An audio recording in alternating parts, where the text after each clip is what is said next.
Oferecimento SP Security. Segurança inteligente para o seu lar. Proteja sua família e fortaleça seu condomínio com tecnologia de ponta. Acesse spsecurity.com.br e descubra como transformar a segurança da sua casa. O dia foi intenso. As decisões foram tomadas. Agora é hora de entender o que realmente ficou. Às 17 horas, você acompanha a análise dos fatos, os bastidores do poder e o que muda na sua cidade, na sua região e no país. Assista pela internet em aguardiandanoticia.com.br ou ouça pela rádio FM 82.3. Download da notícia, segunda edição. O fechamento do dia com quem entende de notícia. Aqui na Rádio Guardiã, às 17 horas em ponto.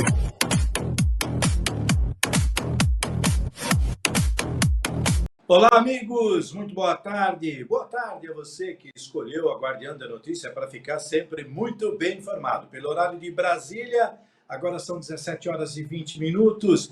Na capital paulista, os termômetros marcam 27 graus. E no interior de São Paulo, na região metropolitana de Campinas, os termômetros cravam 32 graus. Sextou, minha gente. Bem-vindos ao Download da Notícia, segunda edição desta feira. Hoje é 24 de abril de 2026, outono brasileiro, dia do samurai e dia nacional da língua brasileira de sinais. Eu sou Gil Latoreira, falando direto do nosso núcleo de jornalismo, aqui no interior de São Paulo, de onde, a partir de agora, vamos juntos conferir os destaques de tudo que aconteceu de mais importante na capital e em toda a área de cobertura da Guardiã da Notícia, com as notícias regionais, nacionais e também internacionais. Estamos ao vivo pela Rádio Guardiã, no FM 82.3 e também pelas nossas multiplataformas no www.aguardiandanoticia.com.br, também nosso canal oficial do YouTube. Jornalismo regional com alcance global. Estaremos juntos até às 19 horas e 30 minutos, até às 19 pelo FM 82.3 e depois das 19 com imagens no nosso portal aguardiandanoticia.com.br e no nosso canal do YouTube. Nos estúdios da Avenida Paulista, do DN2, a Aline Matos na transmissão e na técnica, a Isa nas redes sociais, na edição o Marcos, a Roberta e o Felipe, e na produção executiva, a Kathleen Costa. Boa tarde, Kathleen. Vamos então aos destaques desta sexta-feira, tudo bem? Oi, Gil, boa tarde para você, para todos que acompanham o Download da Notícia, segunda edição. Vamos sim aos destaques do dia. Brasil registra redução de 75% nos casos de dengue em 2026. Presidente Lula determina a contratação de 1.000 agentes para a Polícia Federal para combate ao crime organizado. São Paulo. Revitalização do centro, parceria entre Prefeitura e Estado, cria novo bulevar na São João. LDO 2027 prevê receita de 138,6 bilhões em São Paulo. Guarulhos, Câmara aprova câmeras de vídeo em clínicas que atendem pessoas com deficiência. ABC, em Santo André, sessão solene destaca comemoração ao Dia Municipal dos Desbravadores. Confira uma entrevista exclusiva com o vereador Evandro Rosa, de São Bernardo do Campo, que defende pautas da causa animal na Câmara. Em São Bernardo do Campo, o prefeito Marcelo Lima anuncia o início da revitalização do Cruzeiro do Baeta. Gil, vamos conversar também com o presidente do Sindiserve SBC, o senhor Dinailton Cerqueira, que fala sobre a manifestação de hoje de manhã, onde servidores reivindicam melhores salários e condições de trabalho. Entrevista exclusiva aqui na Guardiã da Notícia. Agora, Litoral Norte. São Sebastião vive maior programa de pavimentação da história e transforma bairros. Alto Tietê, Ferraz de Vasconcelos, promove mutirão de serviços e lazer no Jardim Anchieta neste sábado. Santa Catarina, Prefeito de Florianópolis, Topázio Neto, se manifesta sobre greve promovida pelo Sindicato Municipal. Bahia, a Polícia Militar de Salvador inaugura a primeira sala lilás da corporação. Gil, nesse editorial também teremos a participação da jornalista Gabriele Tricânico com as principais notícias, análises e comentários que movimentaram esta sexta-feira. Que sexta-feira, hein, Gil? Agora no cenário internacional. De Lisboa a Portugal, ao vivo, a gente vai receber o jornalista Brian Defende, que traz as notícias internacionais que movimentaram o noticiário mundial. Ainda no cenário internacional, Trump descarta atacar o Irã com arma nuclear. Estados Unidos nega desejo de substituir Irã por Itália na Copa do Mundo. E por fim, Gil, nesta edição teremos um giro pela cidade de cobertura da Guardiã da Notícia com um resumo das principais notícias do dia, com as participações dos jornalistas Francisco Trevisan, do Litoral Norte, e o Ricardo Café, do Alto Tietê.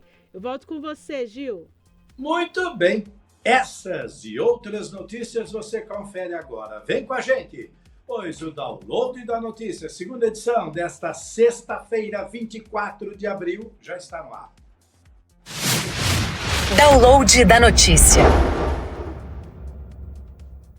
Abrimos o nosso editorial com as notícias internacionais. O presidente Donald Trump descartou o uso de armas nucleares contra o Irã, recuando as ameaças anteriores sobre a destruição do país. Em pronunciamento oficial, o presidente magnata também confirmou a prorrogação do cessar-fogo entre Israel e Líbano por mais 3 semanas.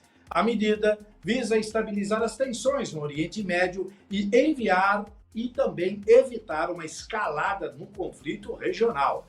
Com imagens e reportagens da AFP, Agência France Press, para a tela do Download da Notícia. A possibilidade de um ataque americano contra o Irã com uma arma nuclear foi descartada pelo presidente dos Estados Unidos, Donald Trump, nesta quinta-feira. A declaração do republicano ocorre após ameaças anteriores de destruir completamente a civilização iraniana. Por que eu usaria uma arma nuclear se nós o dizimamos sem ela, de uma maneira muito convencional? Não, eu não usaria. Nunca se deveria permitir que alguém use uma arma nuclear. Em 7 de abril, o magnata lançou uma ameaça genocida contra o Irã, advertindo que toda uma civilização morreria naquela noite para nunca mais voltar. No entanto, poucas horas depois, ele concordou com um cessar-fogo que desde então tem sido prorrogado. Ainda nesta quinta, o magnata anunciou que a trégua entre Israel e Líbano será prorrogada por 3 semanas, apesar de combates esporádicos no terreno.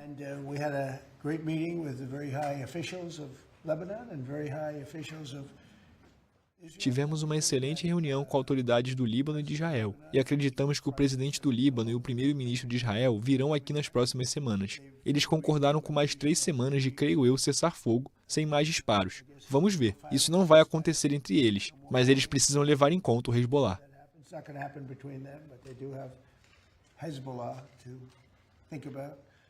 Trump afirmou que há grandes possibilidades de se alcançar um acordo de paz ainda este ano entre os dois países.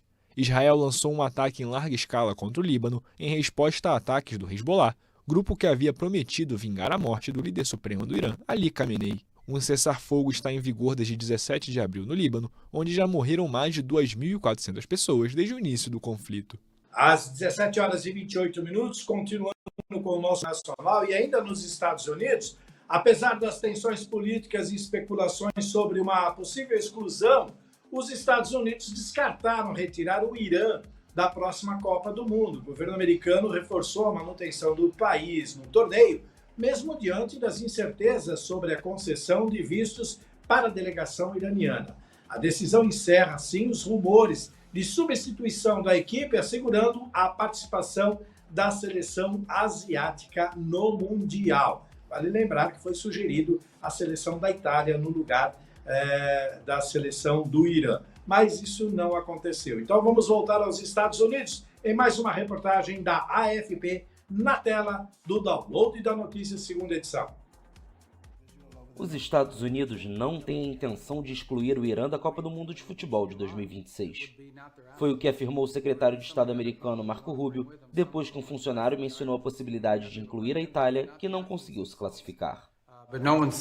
Não sei de onde surgiu isso, a não ser da especulação de que o Irã poderia decidir não vir e que a Itália ocuparia o seu lugar. Mas isso seria se eles decidissem não vir por conta própria, porque decidiram não vir. O que eles não podem fazer é trazer um monte de terroristas da Guarda Revolucionária Islâmica para o nosso país e fingir que são jornalistas e preparadores físicos. Não iríamos querer prejudicar os atletas. As especulações surgiram após declarações de um assessor de Donald Trump ao Financial Times, que afirmou ter sugerido ao presidente dos Estados Unidos e ao presidente da FIFA, Gianni Infantino, substituir o Irã pela Itália no torneio. A seleção do Irã ficou no centro das atenções devido às tensões decorrentes da guerra com os Estados Unidos e das restrições migratórias em vigor. Washington sustenta que essas medidas não afetam os jogadores, embora tenham reacendido dúvidas sobre o acesso de acompanhantes da delegação e de torcedores iranianos ao país durante o torneio, do qual México e Canadá também são co-organizadores. Em meados de março, no entanto, Trump considerou que a seleção iraniana não estaria segura se viesse aos Estados Unidos, onde disputará suas 3 partidas da fase de grupos, em Los Angeles e Seattle. O Irã chegou a solicitar que a FIFA transferisse suas partidas para o México, mas o organismo mundial descartou essa opção. A seleção italiana não vai estar na Copa do Mundo pela 3ª vez consecutiva, depois de ser eliminada pela Bósnia e Herzegovina no fim de março, na repescagem das eliminatórias europeias. Muito bem, a edição de 2026 da Copa do Mundo será a maior da história, com 48 seleções e 104 jogos espalhados por 16 cidades nos Estados Unidos, México e Canadá. Uma nova fase de venda de última hora foi aberta aí em abril de 2026 no site oficial da FIFA. E no mercado de revenda autorizado, os preços para a final atingiram valores recordes. O Brasil estreia em 13 de junho contra o Marrocos. Recentemente, projeções de supercomputadores colocaram aí a seleção de Carlo Ancelotti do Brasil como a 6ª favorita ao título. Às 17h31, ainda no nosso núcleo internacional, hora de chamar direto de Portugal, de Lisboa, o nosso correspondente, o jornalista Brian Defendi. Brian, muito boa tarde, seja bem-vindo, meu amigo, tudo bem? Boa tarde, meu amigo Gil. Eu tô bem, graças a Deus. E você, como que você está? Tarde para você e noite aqui já, né? Já são 9h30 da noite. Hoje mais cedo. Pois é, por conta do fuso horário, e hoje teremos que ser rápidos, porque temos muita coisa no DN2 nessa sexta-feira. Vamos começar as nossas análises. Terras raras serão exploradas pela União Europeia e Estados Unidos? Conta pra gente sobre essa notícia, Brian. Isso mesmo, Gil. Hoje os Estados Unidos e a União Europeia firmaram um acordo aí, segundo as informações, né? Um memorando de entendimento para ampliar a cooperação, né, em minerais críticos e terras raras. Segundo eles, insumos considerados estratégicos para o setor, como semicondutores, veículos elétricos, energia e indústria de defesa. Essa medida, Gil, tem como objetivo tentar barrar aí a China, né? Que a maioria dos setores aí tem a dependência do domínio chinês aí no setor. Então, por isso, eles dão esse acordo para tentar barrar esse avanço da China. Vale ressaltar que a China concentra grande parte do processamento global de terras raras e já utilizou restrições de exportações e controle de preços como instrumento de influência econômica. E ainda segundo os Estados Unidos, né, eles ressaltam que, sobretudo, visando retaliar tarifas norte-americanas. Essa assinatura aconteceu hoje, né, em Washington, e teve aí com a participação do secretário de Estado dos Estados Unidos, Marco Rubio, e também o comissário europeu de Comércios, Maros Sefcovic, né? Então, essa assinatura, como vocês estão acompanhando pela imagem, aconteceu mais cedo, e por isso aí firmando esse acordo dos Estados Unidos e a União Europeia em, vamos dizer assim, exploração coordenada de terras raras, né, para tentar aí barrar o avanço da China nesse domínio, que é o maior domínio atualmente mundial, Gil. E abordamos o assunto sobre cidadania e pessoas que entraram ou deixaram de entrar na Europa. Agora, mais de 1 milhão de pessoas adquiriram cidadania europeia. Mais um assunto para você comentar, Brian. Sim, Gil, mais de 1 milhão de pessoas aí tiveram quase, né, 1,2 milhão de pessoas adquiriram em 2024, né, segundo o levantamento pela Eurostat, né, conseguiram a cidadania de países europeus onde reside. Isso é uma notícia que a gente vem falando aqui sobre o avanço das leis anti-imigração aqui na Europa, mas isso mostra um levantamento que eles fizeram. Segundo os dados divulgados, no dia 27 de março, o Instituto, segundo eles, esse aumento representa 11,6%, né, que equivale a 122.700 pessoas a mais em comparação do ano de 2023, né? Segundo eles, o número de cidadanias concedidas aumentou num total, né, no ano, de 54,5 em relação a 2014, quando foram atribuídas 762 mil cidadanias.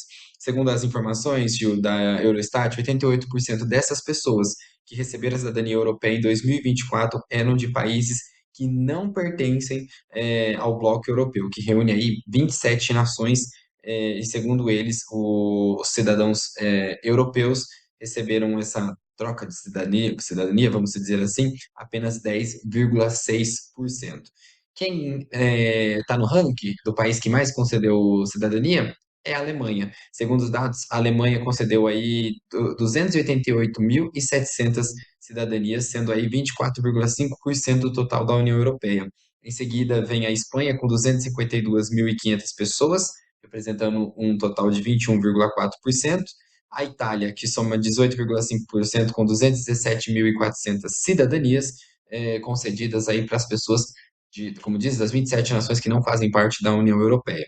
Segundo eles, em 2024, assim como no ano anterior, 2023, os cidadãos sírios construíram o maior grupo de novos cidadãos aqui na União Europeia, com um total de 110.100 novas cidadanias concedidas.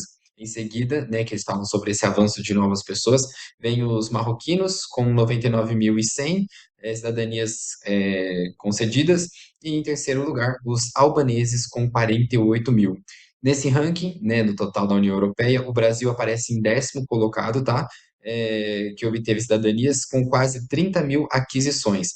Esse número representa de um aumento de 4% em relação a 2023, e os que mais beneficiaram os brasileiros aqui na Europa foram a Itália com 36,8%, Portugal com 23,9% e a Espanha com 17,7%.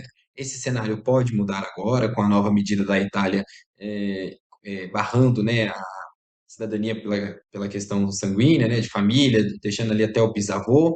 A Espanha, a França também está também barrando a questão da cidadania. Portugal está para provar agora a nova lei, né, que barra até já está, né, como o bisavô, enfim, e agora trabalhando mais para conseguir a cidadania, e a Espanha facilitando aí que a pessoa pode ter acesso à cidadania tendo 2 anos de residência e trabalho legal, tem o direito. Então, ou seja, a Espanha deve passar essas porcentagens aí já pelos próximos anos, em torno de um ano e meio, isso já deve mudar no cenário internacional, Gil. Brasileiro de 28 anos morre no trabalho na Espanha. Coisa lamentável, hein, Brian?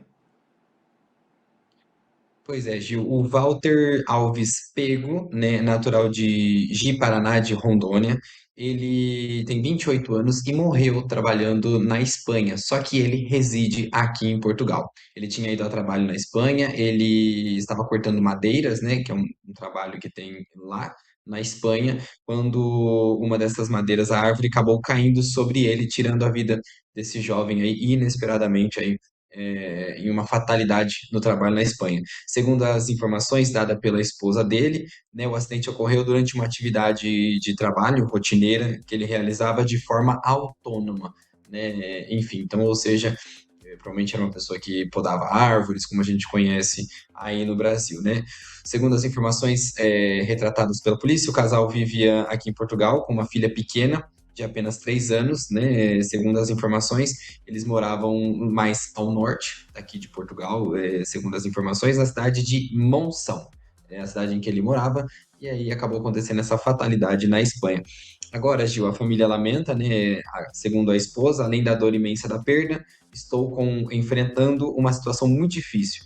Preciso de ajuda para conseguir arcar com os custos neste momento, principalmente para o traslado do corpo para o Brasil e outras despesas urgentes, que é o que acontece muitas das vezes aqui na Europa, quando acontecem essas mortes repentinas, que é o envio, o traslado do corpo, geralmente daqui para o Brasil. Então a família tem feito apelos nas redes sociais, pedindo que as pessoas ajudem a fazer o custeio do traslado para o Brasil, mas também tem entrado em comunicado com o consulado brasileiro para ver o que eles conseguem ajudar. É uma fatalidade, né? De um jovem de 28 anos, eu tenho 27, um ano mais velho que eu, e que perdeu a vida e deixa a esposa e uma filha de 3 anos, Gil. Brian, muito obrigado pelas suas notícias, pela sua participação. Me perdoe pela correria por conta do horário e do roteiro.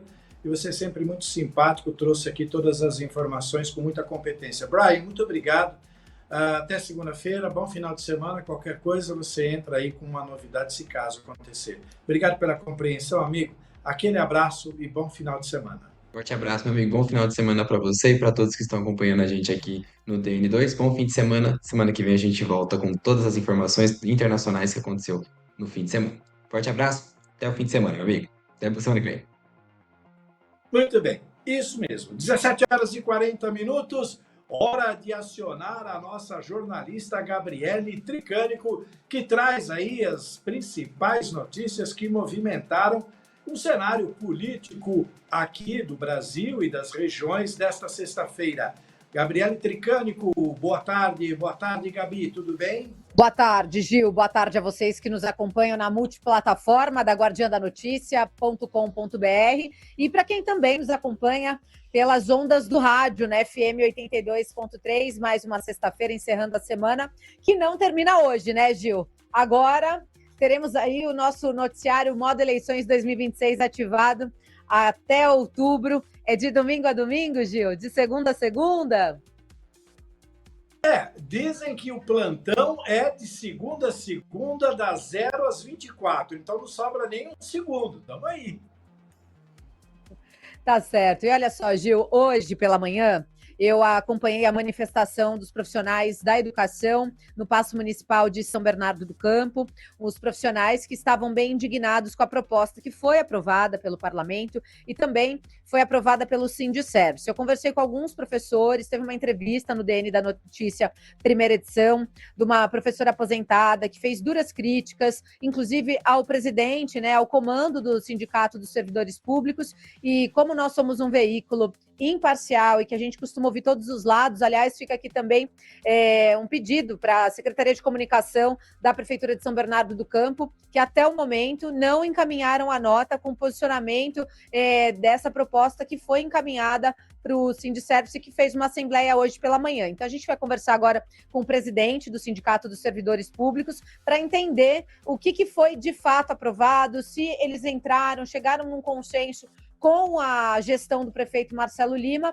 porque, pelo que a gente observou, os professores não estavam de acordo, não ficaram felizes e foram para a porta do Paço Municipal de São Bernardo do Campo.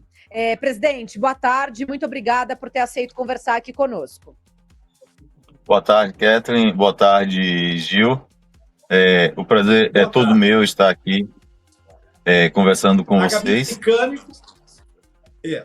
O Dinailton Cerqueira, presidente do Sindicervice de São Bernardo do Campo, é o nosso entrevistado. Ao meu lado, a jornalista Gabi Tricânico, Gabriele Tricânico, e o Gil Latoreira.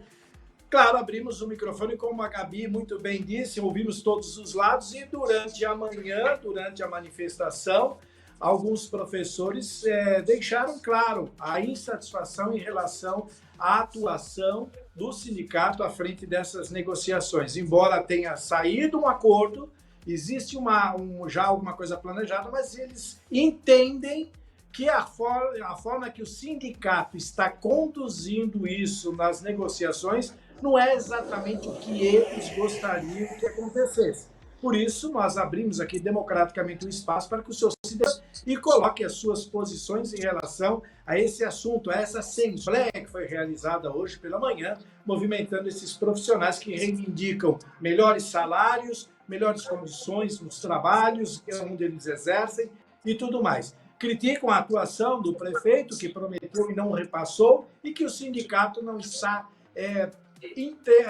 como que eu posso dizer, intermediando de uma forma mais justa, segundo eles, essa questão. A Gabi vai complementar, porque durante a manhã ela cobriu toda essa ação e conversou com as pessoas em loco, naquele momento, talvez de emoção ou não, mas ela trouxe aqui ao vivo todas as informações. Tô certo, Gabi?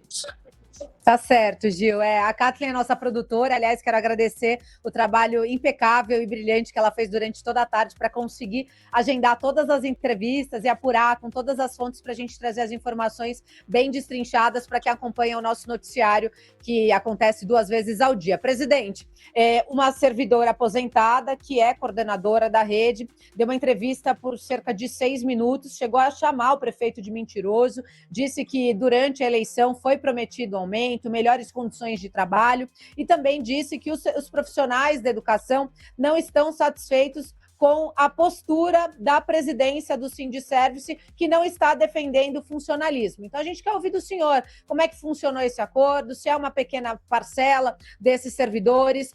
Eu recebi de algumas fontes aqui dizendo, olha, esses profissionais nem são de São Bernardo, que estavam fazendo a algazarra hoje lá na porta do Paço Municipal. Então, como a gente aqui faz um jornalismo muito claro, a gente abre esse espaço para o senhor colocar o posicionamento do sindicato.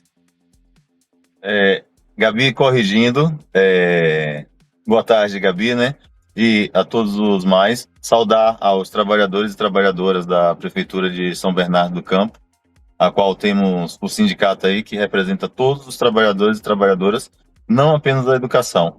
E hoje pela manhã tinha previsto uma paralisação, que era de todos os trabalhadores, tem uma adesão maior do pessoal que trabalha na educação, e as pessoas que estavam na rua, a maioria das pessoas eram trabalhadores de São Bernardo do Campo. Se alguém falou que eram pessoas de outro município, não agiu com a verdade, né? Que ali estavam, em sua plena maioria, trabalhadores da Prefeitura de São Bernardo do Campo. E o que aconteceu nós, trabalhadores e trabalhadoras, temos um rito de campanha salarial. Essa campanha começa normalmente em dezembro ou janeiro, que a gente aprova a proposta da pauta de negociação. A proposta foi tirada em assembleia, foi enviada para o governo e a partir daí o governo começa a avaliar e nos chama para negociar. O governo mandou uma proposta de reposição, que é a categoria reposição da inflação e aumento real, que a categoria não aceitou, por causa da forma que veio a proposta, parcelada em 2 vezes. Nossa database é março, e ele parcelou a primeira parcela agora para março, e a segunda parcela primeira parcela de 2% em março e 2,36% em outubro. E reposição no Vale Alimentação de R$5, em torno de R$5, agora não lembro o valor exato, que será pago também em outubro. E a categoria rejeitou essa proposta.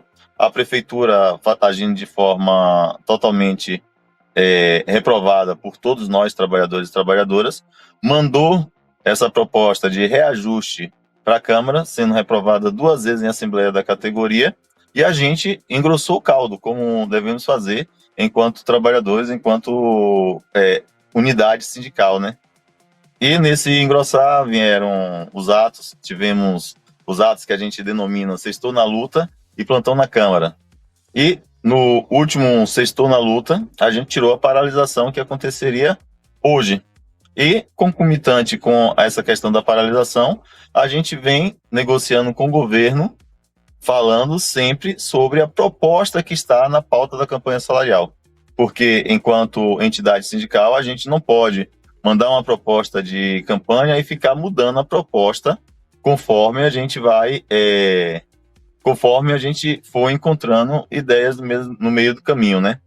E o governo, semana passada, mandou uma proposta, formulou a proposta da mesa de negociação na sexta-feira, que foi feita uma assembleia na quarta-feira, e hoje, uma assembleia que rejeitou a proposta que o governo mandou na sexta-feira, e nesse intervalo, tivemos uma nova mesa que aconteceu ontem, e o governo reformulou a proposta, mandando para cá. Essa proposta atendendo 5 pontos que são essenciais dentro da nossa pauta de campanha salarial, que mudar a referência do auxiliar de limpeza e copa para a mesma referência do ajudante geral, que vai dar um aumento de 19,7% no salário dessa fatia da categoria. Em julho, nos apresentar um cronograma para redução da carga horária dos auxiliares de educação de 40 para 30 horas. O plano de carreiras e cargos da GCM, que será apresentado para o sindicato na próxima semana, no dia 5, para que a gente discuta esse plano de carreiras e cargos. O abono de Natal, que será pago no final de ano, conforme falado, abono de Natal, né? O valor a gente ainda vai definir nas negociações no próximo período. E a retomada das especializações, das 2 especializações que foram tiradas no governo Orlando para o pessoal do magistério, hoje podendo entregar 2 especializações cripto sensu e 2 especializações lato sensu. Essa foi a proposta que o governo mandou. E nós trabalhamos em cima da proposta.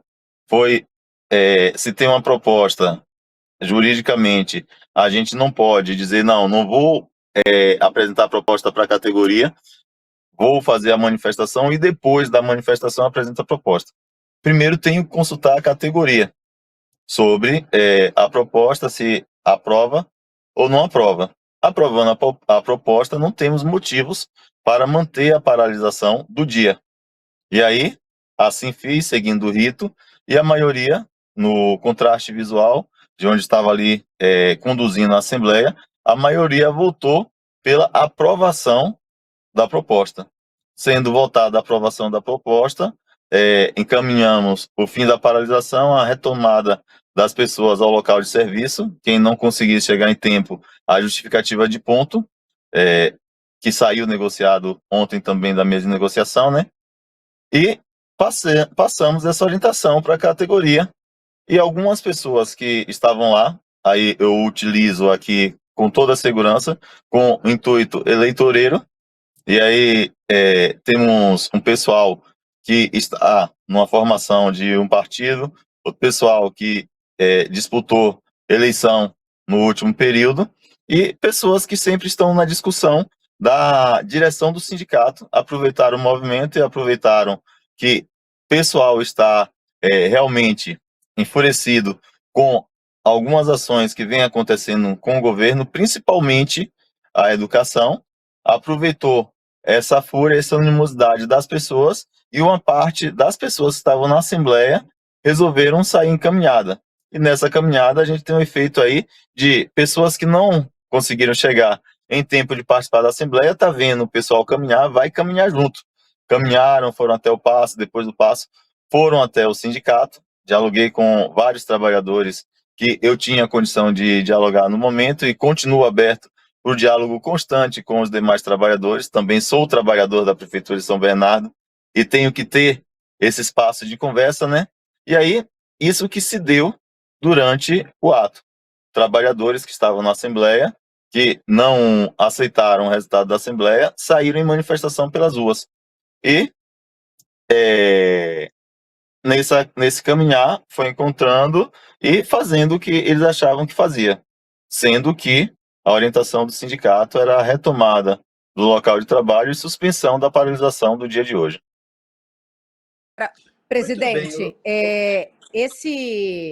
essas ações, né, desencontradas não demonstram uma fragilidade na sua liderança em relação aos trabalhadores da prefeitura? Eu não te diria que é fragilidade na liderança, porque temos, como eu te disse, temos os pontos de pauta da campanha salarial e temos algumas pessoas que aproveitam o momento, que é um momento bem frágil de toda a categoria, e resolvem fazer uma política partidária. E aí, diante dessa política partidária, que a gente sempre tem que cuidar, conversar com as pessoas e retomar, porque a gente tem um avanço em relação à pauta de negociação da campanha salarial, a gente tem um avanço nas propostas e as pessoas muitas vezes querem colocar outras situações que não estão dentro da pauta de negociação.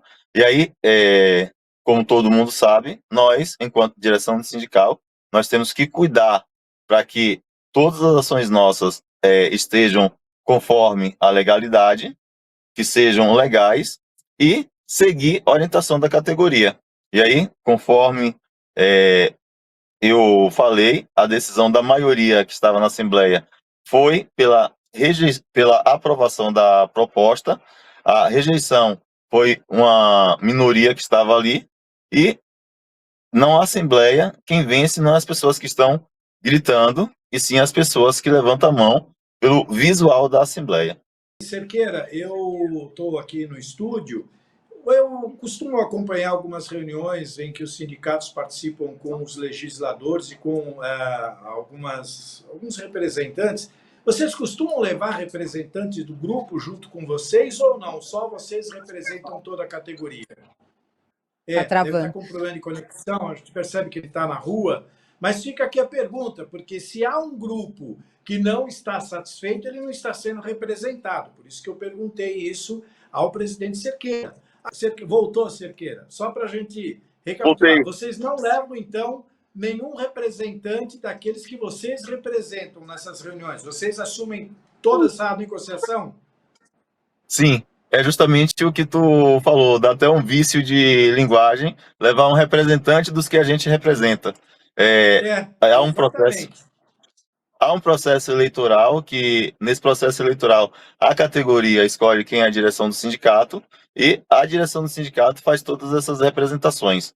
Nas mesas de negociações, quem participa são diretores da executiva do sindicato. Muito bem. Gabi, ouvimos então o lado do sindicato, ouvimos o lado daqueles que não estão felizes com a condução da negociação e fica aqui agora aquela expectativa do que vai ser resolvido e o que a maioria decidir. Não dá para agradar todo mundo. Nem Jesus Cristo conseguiu, não vai ser o presidente do sindicato que vai conseguir agradar toda a categoria. A gente sabe disso. Então, que prevaleça o bom senso e, claro, o melhor para a categoria, né, Gabi, né, presidente? Sim, Exato. eu sempre acredito. Desculpa, Pode falar, Gabi, presidente. Eu sempre acredito que o Só que... para incluir, vocês foi falado também que iria incorporar na proposta o Estatuto dos Guardas, é isso? Eu queria que o senhor falasse sobre isso um pouquinho.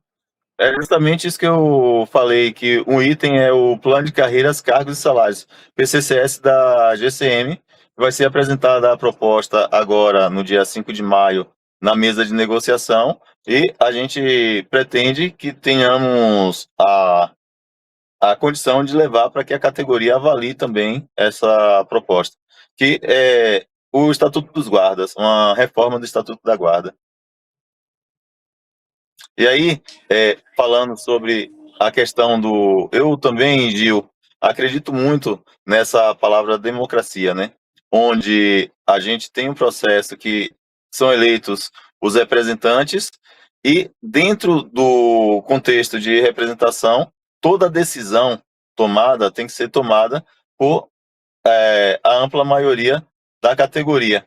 E esse apontamento que a categoria faz, essa ampla maioria, a gente leva adiante. Então, hoje, a proposta foi aprovada pela maioria, a gente vai levar de volta para a mesa de negociação, apontando essa aprovação, e vamos retomar a discussão de vários outros pontos. Nós temos questões aí que tem que ser discutida e tem que ser mudada pelo governo. A exemplo do plano de saúde, que gera muita reclamação para todos os trabalhadores e trabalhadoras, né? Nós temos que, a Secretaria de Educação, retomar um diálogo sério e honesto com os trabalhadores, com os professores, com os gestores, para que a categoria, para que os trabalhadores voltem a ser respeitados e consigam desenvolver seu trabalho com toda a maestria que São Bernardo sempre desenvolveu. E aí, quando a gente vê essa animosidade dentro da categoria e algumas coisas que fogem à alçada do sindicato, são algumas políticas que precisam ser corrigidas dentro do governo. E esse diálogo a gente estabeleceu, a mesa de negociação está aberta, uma demonstração muito boa da categoria, e democracia é essa construção. Às vezes há um consenso geral e muitas vezes há as divisões de ideia, porém precisando respeitar todos os espaços democráticos, todas as condições de trabalho, e com certeza quem tem que ganhar com a atividade do sindicato, quem tem que ganhar com os movimentos que o sindicato faz, são todos e todas trabalhadoras e trabalhadores, e nesse caso, falando dos trabalhadores e trabalhadoras da Prefeitura de São Bernardo do Campo. Muito bem, desejamos então sucesso, né, Gabi, nessas negociações, para que vocês encontrem aí a melhor solução para os lados que vocês representam, e aqueles que não estiverem contentes, que de alguma forma tentem aí se adequar ao que for decidido. Sabe também que tanto a prefeitura, por mais que a gente queira algo a mais, existem também umas limitações. Enfim, muito obrigado, presidente Cerqueira, de Nailton Cerqueira. Muito obrigado pela sua disponibilidade, pela sua participação. É sempre bom ouvir dados, e nós ouvimos aqui em total abertura e equilíbrio e transparência nas notícias. A Gabi acompanhou todo lado durante a manhã, o lado que não estava contente, agora o senhor aqui em resposta equilibrou esse jogo de descontentamentos, né? Muito obrigado, Gabi.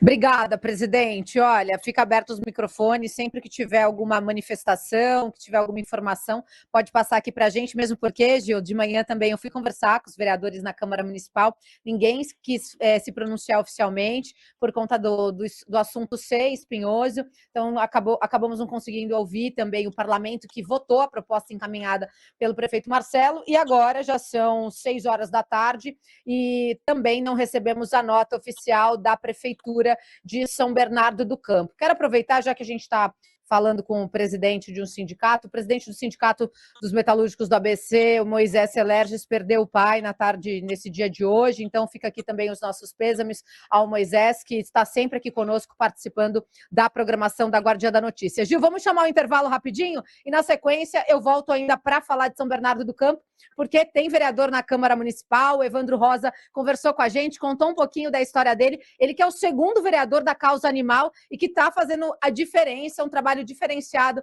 na cidade de São Bernardo, e na volta do comercial eu trago uma entrevista exclusiva com ele. Até mais. Até mais. Vamos lá, então. Obrigado, Gabi, por enquanto. Você já volta depois do intervalo. Obrigado ao presidente Cerqueira. Vamos para um rápido intervalo. Já já a gente volta com a segunda parte do DN2 aqui pela Guardiã da Notícia. Música e informação na palma da sua mão. No Manai Gastronomia, nossa comida é feita com amor. Inspirada na diversidade de ingredientes e paladares. Cada receita é preparada diariamente com ingredientes fresquinhos e da melhor qualidade. Explore o nosso buffet self-service, que oferece uma centena de opções para agradar todos os gostos e dietas. Visite nossas unidades Consolação, Berrini, Paulista, Augusta e Cidade Jardim. Confira endereços e horários nas redes sociais e em nosso site. Venha saborear uma refeição inesquecível no Manai Gastronomia, onde a qualidade e o sabor se encontram. Oferecimento SP Security. Segurança inteligente para o seu lar. Proteja sua família e fortaleça seu condomínio com tecnologia de ponta. Acesse spsecurity.com.br e descubra como transformar a segurança da sua casa.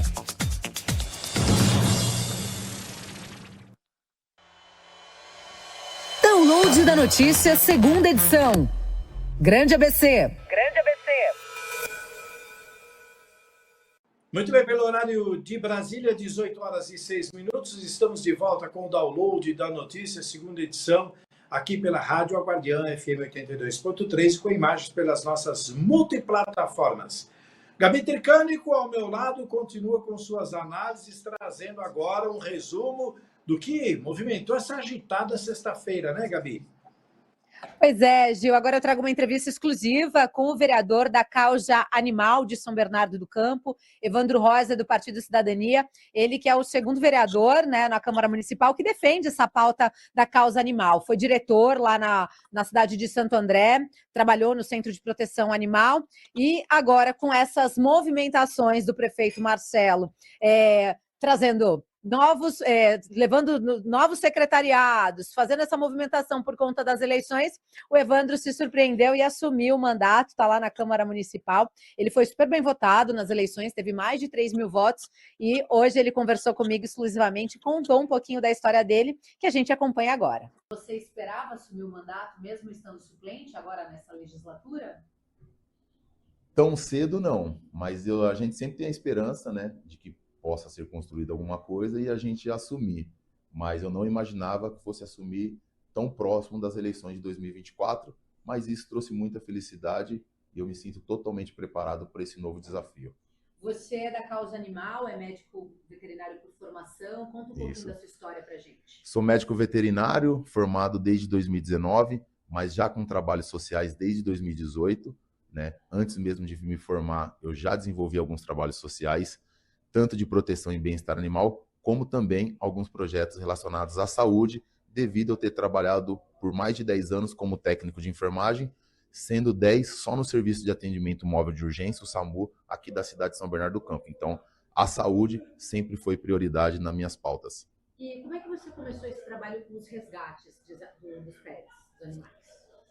Foi devido ao grande número de denúncias que eu vinha recebendo. Então, a gente sempre recebeu muitas denúncias e vendo a situação em que os animais se encontravam de sofrimento, abandono, maus tratos, a gente passou a organizar, criar estruturas para que a gente pudesse salvar essas vidas. E depois também que eu fui para o Departamento de Proteção e Bem-Estar Animal da cidade de Santo André, onde eu trabalhei lá por 5 anos como diretor, a gente criou experiência, criou estrutura e a gente conseguiu realizar esse trabalho em grande quantidade, em grande escala e salvar muitos animais. Como é que chegam as denúncias para você?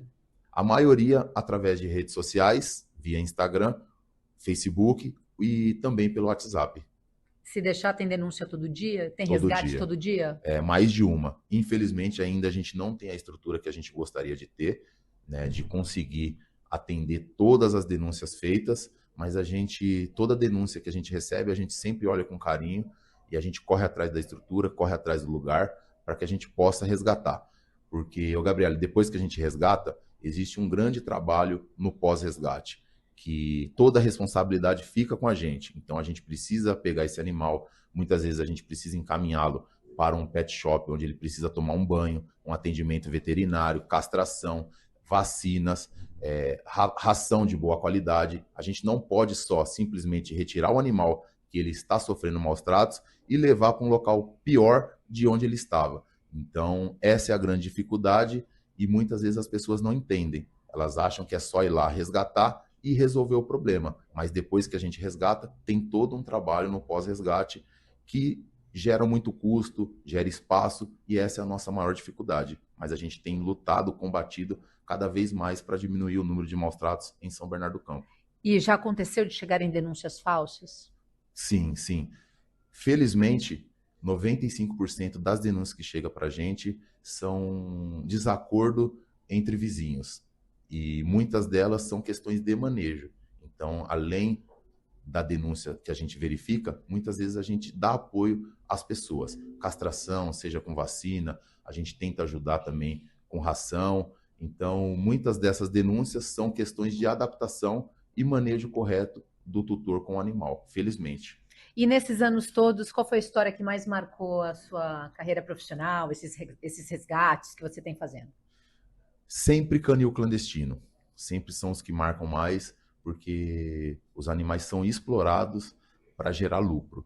Então, sempre que eu faço um resgate de um canil clandestino, isso me comove muito, porque os animais são explorados literalmente para gerar lucro para criminosos que exploram animais simplesmente para terem retorno financeiro. Por exemplo? O caso de Santa Isabel foi o pior, né? Os animais viviam em situações deploráveis, e não só cães e gatos, mas também animais silvestres que ele contrabandeava.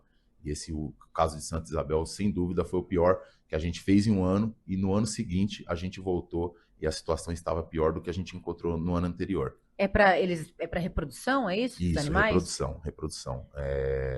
Fazer inseminação, venda de filhotes, equipamento, tudo sem esterilização correta, ferrugem na casa inteira, os animais vivendo literalmente nas fezes, e também tinha muito animais silvestres, galinha.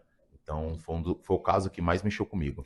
E agora você no mandato, né? O que Sim. que os seus eleitores e os moradores de São Bernardo do Campo podem esperar do seu mandato? Como é que você vai contribuir e colaborar com o desenvolvimento da cidade? Muitas pessoas às vezes falam, né? Quando eu for vereador, eu vou fazer. Então, ao meu eleitor, aqueles que não votaram em mim, mas todos os moradores de São Bernardo do Campo e até da região, porque hoje a gente vive uma cidade que faz divisa com diversas cidades, né? São Bernardo, Santo André, São Bernardo com Diadema, São Caetano, próprio São Paulo, podem esperar o que eu já venho fazendo há muitos anos. Então, eu não vou falar, quando eu for vereador, eu vou fazer. Eu apenas vou continuar fazendo o que eu já vinha fazendo há anos anteriores, só que agora com mais intensidade, devido a ter mais tempo, mais estrutura, que o mandato me permite. Mas eu vou continuar fazendo o que eu já fazia, o que eu venho fazendo há alguns anos. Então é isso que o meu eleitor e todos os moradores de São Bernardo podem esperar de mim, continuar fazendo esse trabalho. E você já tem algum projeto de lei escrito para propor para os seus pares votarem? Sim, mais de um. Inclusive, a gente já apresentou 2 projetos, vai subir na quarta-feira para votação, e eu tenho muita esperança que eles serão aprovados e que vai ajudar e muito a população de São Bernardo e também os animais. E quais são? Pode falar o projeto para gente? Sim, é um projeto relacionado à esporotricose, que as clínicas que receberem e diagnosticarem animais com esporotricose, elas terão que notificar os órgãos públicos para que o órgão público faça um mapeamento epidemiológico e a gente consiga combater o foco da proliferação da doença no local correto. Hoje a esporotricose é uma doença que vem cometendo milhares de animais em todo o Brasil, é uma doença com uma taxa de letalidade muito alta, principalmente nos animais, e também pode contaminar os humanos, e por isso, se a gente tiver um mapa de onde a doença tem mais casos, a gente consegue combater de forma efetiva e erradicar essa terrível doença que vem matando milhares de gatos em todo o Brasil. Já conversou aí com os colegas para esse projeto ser aprovado? Tenho conversado, eu acredito que vai ser aprovado sim, e a gente vai conseguir salvar milhares de vidas em toda São Bernardo do Campo e também nas cidades vizinhas, porque muitos desses casos são em bairros onde fazem divisa com outros municípios. Então é uma lei que vai beneficiar São Bernardo do Campo e também outros municípios. E para a gente encerrar, então, suas considerações finais, né? Fala um pouquinho aí para a nossa audiência aqui na Guardiã da Notícia, o que a gente pode esperar do Evandro. Primeiramente, agradeço a Guardiã da Notícia pela oportunidade que vocês estão dando. E segundo, também agradecer todos os eleitores e munícipes de São Bernardo do Campo, 3.009 pessoas que me deram voto de confiança e agora podem cobrar que eu continuarei, como eu já disse, fazendo esse trabalho de proteção e bem-estar animal e ajudar cada vez mais os animais e também os munícipes da nossa cidade com pautas importantes de proteção e bem-estar animal e também a saúde pública, que é tão importante a gente criar políticas públicas para que cada vez mais a gente ofereça serviços de qualidade para a nossa gente e também para os animais. Tá aí, então, o vereador Evandro Rosa. A gente vai acompanhar o trabalho desse parlamentar que chegou agora na Câmara. Vamos ver por quanto tempo ele vai ficar. A gente sabe que essas movimentações dependem muito do resultado das eleições, né, Gil? Ele entra num momento com uma causa já definida, uma substituição, os grupos já estão compostos, então ele vai ter que articular bem lá na Câmara, exatamente para que ele consiga dar seguimento às suas propostas e seus projetos. Mas ele parece ser muito bem articulado, tem um conhecimento de causa muito grande, isso vai facilitar muito o trabalho e até porque ele foi muito bem representado pelos votos que ele assim colocou. Às vezes tem vereador com menos votos do que ele, mas dependendo do partido está ocupando a cadeira. E ele tem uma votação expressiva. Vamos torcer por ele e que ele volte aqui nos microfones da Guardiã com outras novidades. Ainda falando de São Bernardo do Campo, olha, nesse final de semana está acontecendo lá no Pavilhão Veracruz a Feira da Economia Solidária. Eu estive por lá nessa tarde, quero que vocês mostrem as imagens, tem gastronomia, artesanato, tem até brincadeira para as crianças, a feira acontece ao longo de todo o final de semana, a entrada é gratuita, então não tem desculpa. Tá sem o que fazer no final de semana, bora dar aquele rolê. O evento, então, acontece também alguns shows, tem a brincadeira para as crianças, tem gastronomia, ao longo de todo o final de semana, até às 5 horas da tarde, só no domingo que termina um pouquinho mais cedo, termina às 3 horas da tarde. É um evento com iniciativa do Ministério da Cultura, em parceria com a Prefeitura de São Bernardo. Ao fundo vocês estão vendo ali as imagens. E é claro, né, Gil, que para deixar a população e a nossa audiência com aquele gostinho de quero ir até o Pavilhão Veracruz nesse final de semana me divertir com a minha família, eu conversei com os empreendedores. Eu vou começar falando da Isabete Galvani. Ela tem um ateliê, ela faz bolsas de crochê à mão. Ela começou há 3 anos com esse empreendimento e as peças dela são lindas e ela conta um pouquinho da história. Há quanto tempo você faz esse tipo de artesanato, né? É bolsa à mão, a crochê? Como é que é? Conta pra gente. É crochê, faço bolsas, carteiras. Faz 3 anos que eu comecei. Comecei porque minha filha falou: mãe, por que você não faz bolsa? Que eu já fazia tapete, fazia guardanapo. Aí comecei fazendo para ela, né, as bolsas. Aí depois eu gostei, né, me apaixonei, para falar a verdade. Aí comecei a fazer para vender. E quais são suas inspirações? Eu vejo uma bolsa, quero fazer igual. E para quem quiser conhecer um pouco do seu trabalho, onde pode te encontrar, qual que é a sua expectativa nessa feira aqui hoje? Então, meu Instagram é aqui, né? Galvani, Galvani né? Ateliê. E minha expectativa é alcançar mais clientes, né? E ter mais vendas. Convido o pessoal para vir conhecer seu stand no final de semana. Gente, vem conhecer meu trabalho. São peças lindas, peças únicas, tudo feito à mão. Tem várias peças. Essa também faz um sucesso. E vem pra cá. Tá, então, né? E também, claro, Gil, a gente que adora um bom café, tem empreendedora de São Bernardo do Campo que tem fábrica de café e também cozinha ancestral. Ela conta um pouquinho da história e eu experimentei o café delicioso. Então, para quem for no Pavilhão Veracruz no final de semana, tem que passar no stand do café da Bica para experimentar e ainda levar para casa, né? E de onde vocês são? Aqui de São Bernardo mesmo, e a gente atende todo o ABC, Grande São Paulo, e a gente entrega toda a região. De onde surgiu o nome da empresa? Atma significa alma em sânscrito e Café da Bica é o nome da fazenda de onde vem o nosso café. E o slogan Cozinha Ancestral? Cozinha Ancestral é porque a gente trabalha com receitas de família e as receitas a gente tem essa inspiração ancestral, das receitas que vêm das avós, então a gente tem essa inspiração dessa cozinha que vem de família. E conta um pouquinho pra gente, né? O que a gente pode encontrar aqui nos cafés de vocês, qual é o diferencial e por que vocês estão participando da Feira da Economia Solidária? Os cafés, eles são uma pequena produção lá da fazenda, então o diferencial é esse, né? É um café colhido à mão, é uma pequena produção, né? Então tem tudo a ver com a economia solidária. A gente vai encontrar um café de torra média. Esse café é um café com uma qualidade incrível. Então a gente vai degustar um café super aromático, especial e que combina super com a nossa receita, com os nossos biscoitos.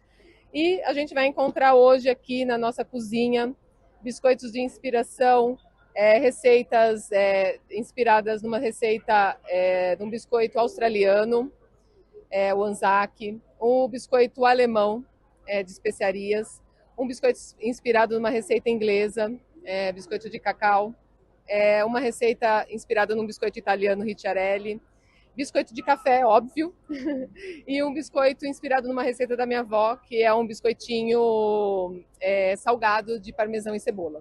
Então vem para cá, não perca essa feira, que está incrível. para encontrar vocês, qual que é o Instagram? O Instagram é @Atma Cozinha Ancestral e @Café da Bica, super fácil. Tá aí. E também tem um stand de mel, Gil. Eu experimentei, o mel é uma delícia. E eu também conversei com a produtora e ela é de São Bernardo do Campo. Como é que começou o negócio? Nós temos o sítio há mais de 10 anos e ele não estava. Já tínhamos tentado de tudo: galinha, pato, bichinhos, e nada tinha dado certo. E aí, o meu irmão, que é o apicultor, ele falou: vamos colocar a caixinha de abelhas? Eu falei: vamos tentar. Aí fizemos vários cursos, que em Biúna tem vários cursos. Iniciamos os cursos e assim, tá indo muito bem. O produto é todo nosso, né? Aí a gente, orgânico. Qual que é a capacidade de produção mensal? É assim, a gente tem várias floradas. A gente tem a florada cipó-uva, laranjeira, silvestre, angico e angico com aroeira e eucalipto. Futuramente a gente vai ter de café a partir daqui 15 dias. E também temos o de jataí. É assim, o jataí ele dá bem pouco. Nós temos 5 casinhas e ele não dá 1 quilo por ano. Qual que é a diferença de um para o outro? É porque o jataí é um mel mais medicinal e ele é retirado por seringa. E assim, as outras floradas a gente tira em média 30 quilos por caixa. E quem que são os seus clientes? Os nossos clientes são, principalmente o início foram os nossos amigos, e aí a gente começou a participar de evento. Então são os moradores de São Bernardo, agora a gente está fazendo evento em Santo André também, e aí a gente está diversificando. É cachaça ali? É cachaça. Mostra pra gente, por favor. Mostro. Vocês que fazem, vocês que produzem? O hidromel é nosso, é fabricação própria. Aí a gente desenvolveu através de cursos. Aí o hidromel ele é feito com água mineral, mel, aí a gente colocou um mel mais suave e fermento. E para quem quiser conhecer um pouquinho mais do produto de vocês? Nós ficamos no Assunção e o nosso Instagram é apiário_Jurupará. Muito legal, né, Gil? Feira da Economia Solidária, primeira vez que acontece em São Bernardo do Campo, nesse lugar icônico que é o Pavilhão Veracruz, né? Pra gente, inclusive, que é da comunicação, fica encantado quando entra lá, né, Gil? Um dos pontos mais importantes da cultura do ABC, de São Paulo e do Brasil. A gente sabe da importância desse espaço. E também, né, Gabi, a importância desses movimentos, essas feiras. No interior é muito comum a feira de artesanato, reunindo os produtores locais com seus produtos, e os visitantes se esbaldam de comprar os produtos, aqueles bibelôs, aquela coisa toda. Mas a parte da gastronomia é o que mais chama a atenção. Mel, a cachaça, o queijo, os doces, entre outras coisas. Mas é maravilhoso. Dá para juntar o espaço, que tem uma história maravilhosa, a cultura e a gastronomia. É uma receita fantástica para o final de semana. Final de semana eu tô lá, vou lá para ver se vai lotar, quem são as pessoas que vão frequentar. E o mais interessante que é tudo de graça, é uma festa para a família, dá para levar a criançada e ainda comprar um artesanato, levar para casa e ajudar os microempreendedores. Olha só, Gil, vamos lá para Santo André? No dia 16 de abril, nós fizemos uma denúncia em parceria com a TV São Bernardo e a TV Cidades, que são veículos do nosso pool de notícias aqui da Guardiã da Notícia. Uma moradora teve uma conta de água no valor de R$16 mil, um absurdo. Vamos rodar a reportagem para a gente relembrar quem está assistindo a gente? Uma conta de água que sempre veio na casa de R$100. De repente, salta para mais de R$16 mil. E tudo começou com um erro silencioso. Então, as minhas contas sempre foi na faixa de até R$110, porque são 3 pessoas em casa e as 3 pessoas trabalham. Em meados de outubro, a minha conta veio zerada. E eu achei estranho, porém também não fui atrás. Quando foi há 2 meses atrás, foi um rapaz de moto na minha residência, dizendo que tinha uma conta de resíduos de R$78 de outubro. Eu falei que eu desconhecia e ele falou que ele ia ter que entrar para cortar minha água. E eu falei que não, porque a minha conta veio zerada e eu desconhecia essa conta. Mesmo assim, estava meu filho na residência, ele entrou e fez. Quando eu entrei para olhar no site, tinha uma conta de 16.500 e alguma coisa. Mas o que parecia um detalhe virou um pesadelo. Meses depois, a surpresa. Uma conta de R$16.000, na sequência outra de R$2.000, e hoje a dívida já passa de R$19.000. Outra conta no valor de R$2.636. É um erro deles, não é meu erro. Porque a minha conta, se eu mostrar para vocês, eu abri o meu extrato, ela sempre foi paga, tudo certinho. E é sempre R$102, R$120. Ela parou de ser paga do momento que veio esse absurdo de contas. E esse resíduo, que eu não sei nem o que é isso até hoje, porque ninguém me explica. E a situação ficou ainda mais grave. Mesmo com o erro, o fornecimento de água foi cortado. Vanessa vive hoje num cenário limite, sem água dentro da própria casa. 2 meses atrás, foi um rapaz de moto na minha residência, dizendo que tinha uma conta de resíduos de R$78 de outubro. Eu falei que eu desconhecia e ele falou que ele ia ter que entrar para cortar minha água. Eu tenho água porque eu tenho uma residência no fundo da minha casa, que é relógios separados, né? E aí eu tenho água, mas na minha casa mesmo não tem água. Ao procurar a Sabesp, veio a confirmação. Erro de leitura. Um erro da própria empresa. Mas mesmo reconhecendo a falha, a solução não veio. O atendimento presencial só com agendamento para o final de maio. Água é um serviço essencial. Como esperar tanto tempo? Faz 2 semanas que eu marquei, só marcou para o dia 30/5. Aí a gente fica sem água até lá? É inviável, acho que nem na escola que eu trabalho não vem um valor de conta desse tipo. E o caso de Vanessa não é isolado. A Sabesp lidera o ranking de reclamações do Procon em São Paulo. Foram 6.879 queixas registradas em 2025.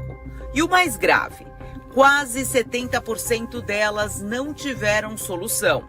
Olha o absurdo que está acontecendo aqui na Sabesp. Olha o número de pessoas aqui. Algumas pessoas com as contas pagas e cortaram irregularmente. Esse senhor mesmo está com a conta paga. Foi medição errada, medida errada, e ele está com esse problema. E o senhor, o que aconteceu? Foram cortar a minha água na segunda-feira, e o rapaz alegou que ia cortar porque tem uma conta atrasada de janeiro, sendo que a conta já está paga, já está quitada. E do senhor, o que está acontecendo? O meu é o seguinte, a conta está paga, eles cortou e só aqui, ó, desde cedo para tentar resolver. Não tem um suporte pelo WhatsApp, não tem nada. Pessoal, quem está com a conta paga aí cortou irregularmente? Ó um monte de gente com conta paga, que foi cortado irregularmente. Olha a situação disso aqui, ó. Olha o número de pessoas que está aqui com a conta paga e foi cortado irregularmente. Pessoal, eu tô falando... Na prática, são consumidores que continuam sem resposta, mesmo depois de procurar ajuda, mesmo depois de insistir, depois de esperar. Casos como esse levantam um alerta direto ao consumidor. Quem paga a conta quando o erro é da empresa? Onde está o direito do consumidor? E até quando situações como essa irão se repetir? A reportagem da Rádio Aguardando a Notícia procurou a Sabesp. Aguarda agora um posicionamento oficial sobre o caso. Reportagem em parceria com a TV São Bernardo, apuração da jornalista Amira Laila também, em parceria com a TV Cidades, o pool de veículos, tá, Gil? E depois de um mês, né, a gente já está praticamente no dia 1 mês e 10 dias, hoje é dia 24 de abril, a Sabesp encaminhou uma nota, disse que informa que ao analisar o caso, identificou que as faturas estavam sendo calculadas pela média de consumo, devido à dificuldade de acesso ao hidrômetro e à ausência do morador nos momentos de leitura. Como o imóvel ficou cerca de 6 meses meses com a cobrança por média, foi feita uma nova análise do indômetro do perfil do consumo local e após a nova leitura e correção do consumo, os valores foram recalculados e o débito foi corrigido para R$ 140 em uma única conta. A cobrança revisada e corrigida foi enviada a cliente para restabelecer o serviço e é necessário quitar ou negociar os débitos atuais. É uma vergonha, eu já passei por isso. Eu tenho uma casa lá no Morumbi que também eu passei por isso, porque o hidrômetro ficava dentro e eles estavam cobrando contas assim de R$ 3.000, R$ 2.000. Nós deixamos cortar a água, ficamos sem água na casa. E eu sei exatamente o que essa moradora que relatou para a jornalista Fabi Teixeira e para a Mira e para a TV São Bernardo, por todo esse conjunto de jornalistas nessa apuração passou. Imagina uma conta de R$ 16.000 se transformar em R$ 140.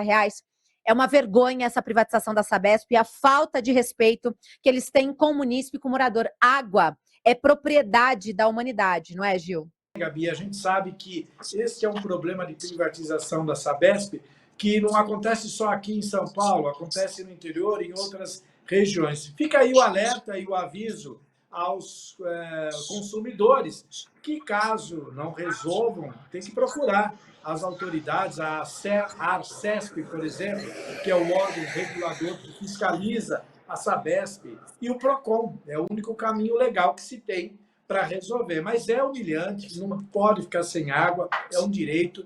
E eu gostaria de saber como é que fica essa questão daquela moradora, como você mesmo relatou que passou por isso, tá, depois que regularizou 3, 4 meses.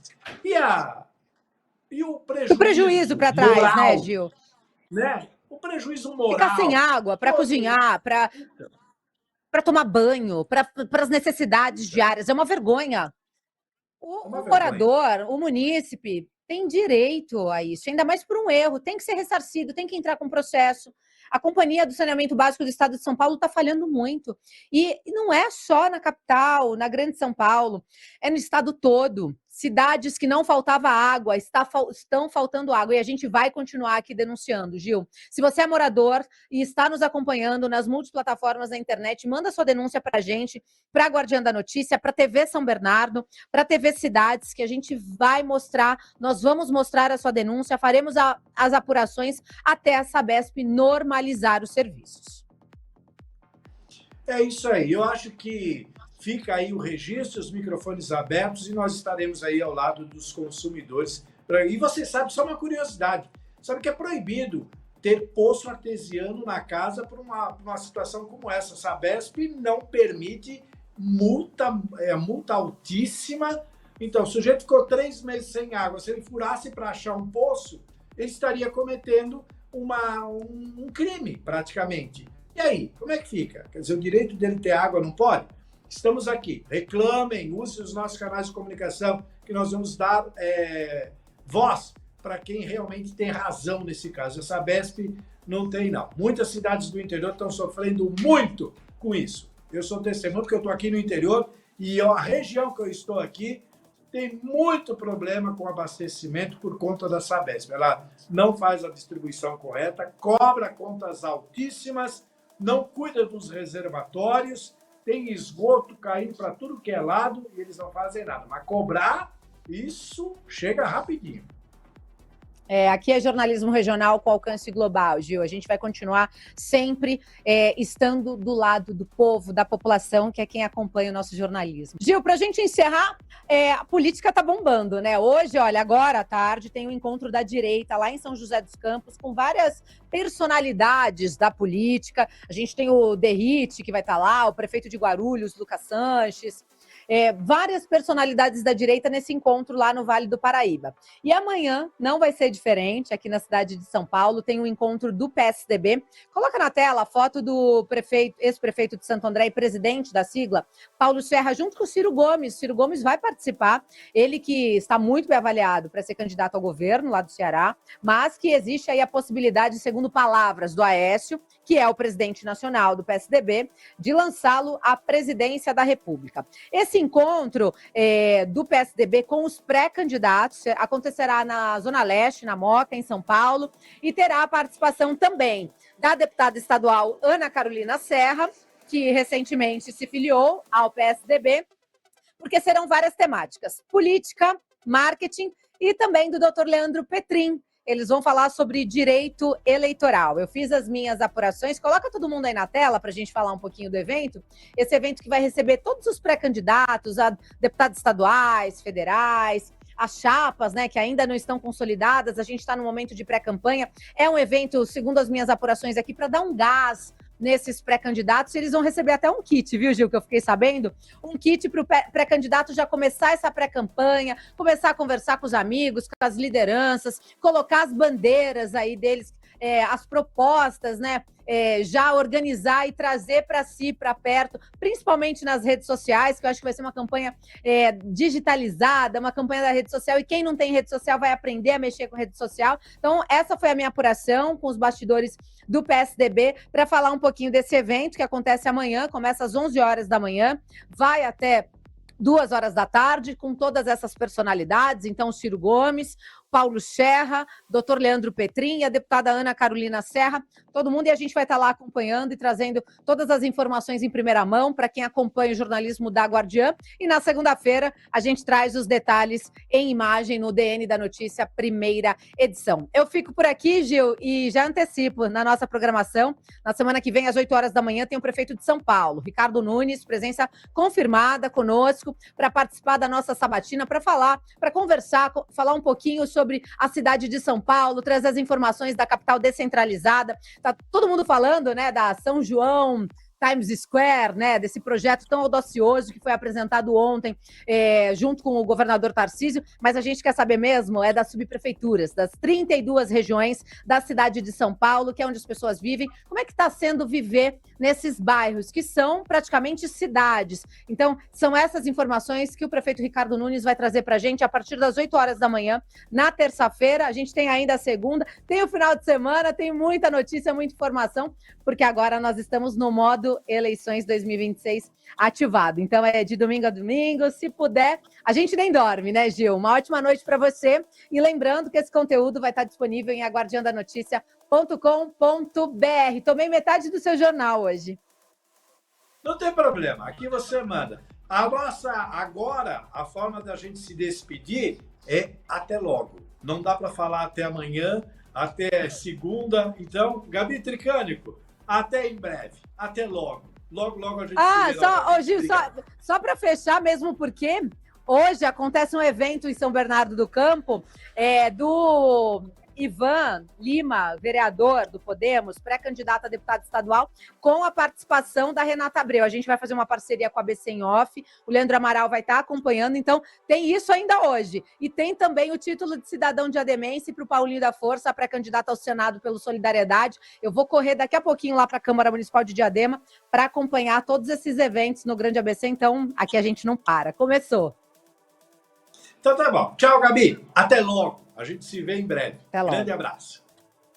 18 horas e 42 minutos. Só para fechar o nosso bloco do ABC, a Prefeitura de Santo André iniciou nessa sexta-feira, dia 24, a revitalização de uma área no Jardim Santo André. O prefeito Gilvan Ferreira assinou a ordem de serviço e autorizando aí o começo imediato das intervenções. As melhorias foram modernizar aí o espaço e, claro, garantir muito mais estrutura aos moradores da região. A iniciativa faz parte do cronograma de renovação urbana do município. A nossa equipe de reportagem acompanhou na íntegra essa agenda e a repórter Maria Vitória traz agora mais informações na tela do DN2. A Prefeitura de Santo André iniciou nesta sexta-feira as obras de revitalização no Jardim Santo André. A ordem de serviço foi assinada pelo prefeito Gilvan Ferreira, com foco em melhorias voltadas ao lazer da população. Sai o descarte irregular de lixo e entra uma nova área de lazer. Mais de R$1 milhão estão sendo investidas na revitalização do Jardim Santo André, iniciativa que também pretende ampliar opções de lazer em outras regiões da cidade. Populosa, que a gente agora trouxe ônibus novo para cá também, e cada vez mais a gente tem esse olhar para as pessoas que moram nas comunidades, para as pessoas que moram nos bairros mais afastados do centro, e a gente tem essa missão de trazer a mesma qualidade que a gente tem nos equipamentos públicos, como o Parque Celso Daniel, Parque Central, a gente trazer essa qualidade aqui para o Jardim Santo André. Então é uma grande transformação e a gente fica feliz desse olhar para as pessoas, O projeto prevê academia ao ar livre, quadra poliesportiva e outros espaços de convivência. Moradora da região, Kátia Lima, afirma que a obra é uma reivindicação antiga e que, por muito tempo, ficou apenas no papel. Aqui por ser periferia, então para o povo aqui é tudo mais difícil. Tem 3 anos que eu moro aqui, né? Faz 3 anos que tá assim desse jeito. Quando eu cheguei aqui já estava assim.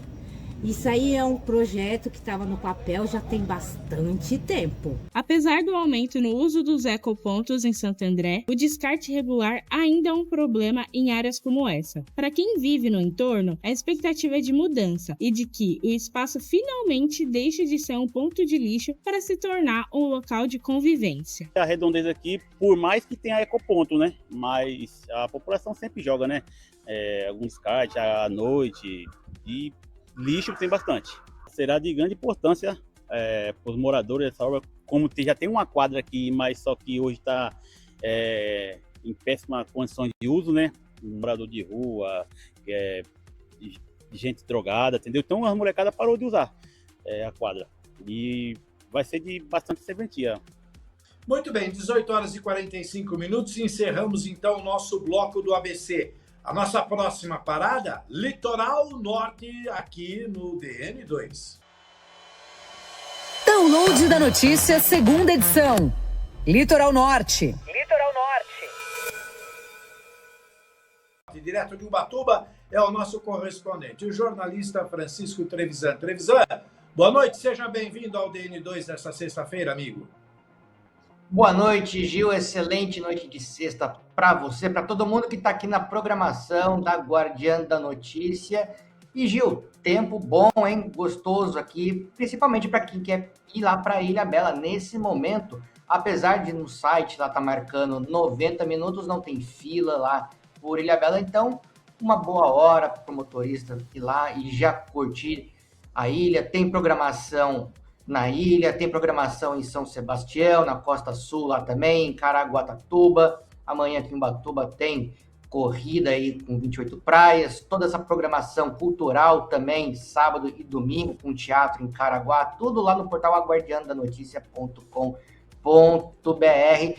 E, Gil, tivemos várias ocorrências policiais nessa tarde aí de sexta-feira, começando aí por volta do meio-dia aqui em Ubatuba, aonde teve aí um roubo de uma corrente de ouro lá na Praia Grande. Imagens de câmeras de segurança aí flagraram essa ação dos criminosos, aí deles fazendo aí o furto e montando na moto lá. Observa lá, Gil, para quem acompanha ali perto do carro, aí já correndo, pulando na garupa e pegando a rodovia sentido centro da cidade. Até o momento ninguém foi preso, né?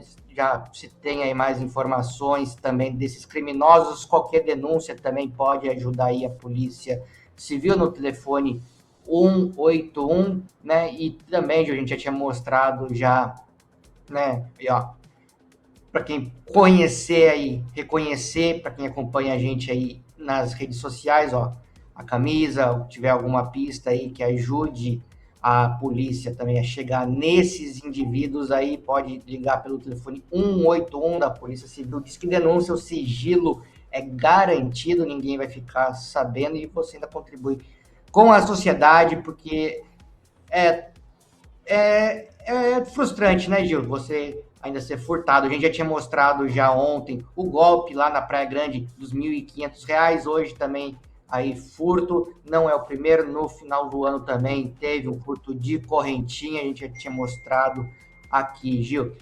E também uma outra ocorrência policial, Gil, que chegou agora, assim, no finalzinho aí da tarde, aqui em Ubatuba, uma casa-bomba que foi estourada aí, né, no bairro Sés Marias, uma grande quantidade aí de cocaína e de maconha também, tudo enterrado ali, petrechos utilizados aí como os Eppendorfs, né, os famosos pinos aí para fazer a distribuição. Polícia lá civil, né, que recebeu essa denúncia dos policiais lá do BAEP, da Polícia Militar, que estavam ali patrulhando a região também. Então foi dada ciência à autoridade policial, o doutor Rodrigo, que também acionou a Polícia Científica aí para fazer toda a investigação do que é esse material, a perícia também, né, a polícia ambiental, porque era uma área ali de mata, também estava presente, então várias modalidades do policiamento, aí, ó, os petrechos utilizados aí também, os tambores, esse que a gente já mostrou várias vezes aqui, né, usados aí para enterrar a droga, né, ó. Uma casa-bomba, aí já seria já um sítio, né, nem a casa, é um barraco-bomba, então bem precária a estrutura aí, ou utilizada aí pelos traficantes, né, pelos criminosos. Gil. Obrigado pelo seu resumo aí do litoral norte, da região. Bom final de semana. Segunda-feira você volta com mais informações. Estamos correndo para cumprir o nosso horário no FM. Segunda-feira você está de volta. Muito obrigado, viu? Aquele abraço. Você acompanhou aí as notícias às 18 horas e 50 minutos do litoral norte e o Televisão trouxe esse resumo. Agora nós vamos para o Alto Tietê, onde o café vem com todas as informações. Download da notícia, segunda edição. Alto Tietê. Alto Tietê. Ricardo Café, o nosso correspondente da região, vem agora com o resumo desta sexta-feira dos fatos que movimentaram o Alto Tietê. Café, muito boa noite, seja bem-vindo. Boa noite, Gil. Boa noite para todos que nos acompanham. Olha, eu trago primeiro um destaque de Itaquaquecetuba. Por lá, a Guarda Ambiental da cidade fez nessa semana, ali no Jardim do Carmo, a Operação Pássaro Livre, viu, Gil? Foi uma ação que resultou no resgate de aves mantidas em cativeiro irregular. Olha, foram resgatados aí pássaros como trinca-ferro, azulão, o pintacingo venezuelano, coleirinho, pichochós, enfim, aves típicas da fauna brasileira e também da Venezuela, tá? Depois do resgate, os animais foram encaminhados aí para a Guarda Ambiental, receberam os primeiros cuidados e foram levados para o Centro de Recuperação de Animais Silvestres do Parque Ecológico do Tietê. Lembrando que denúncias do tráfico irregular de animais pode ser feito para a Guarda Civil pelo telefone 153, Gil. Agora eu trago um destaque aqui de Mogi das Cruzes, porque neste fim de semana, atenção aí para os moradores aqui de Mogi das Cruzes, de dois bairros, Jundiapeba, o distrito de Jundiapeba e também o Alto do Ipiranga, porque nesses dois bairros vai ser realizada a mega operação de tapa-buraco, vai atender essas duas regiões, tá?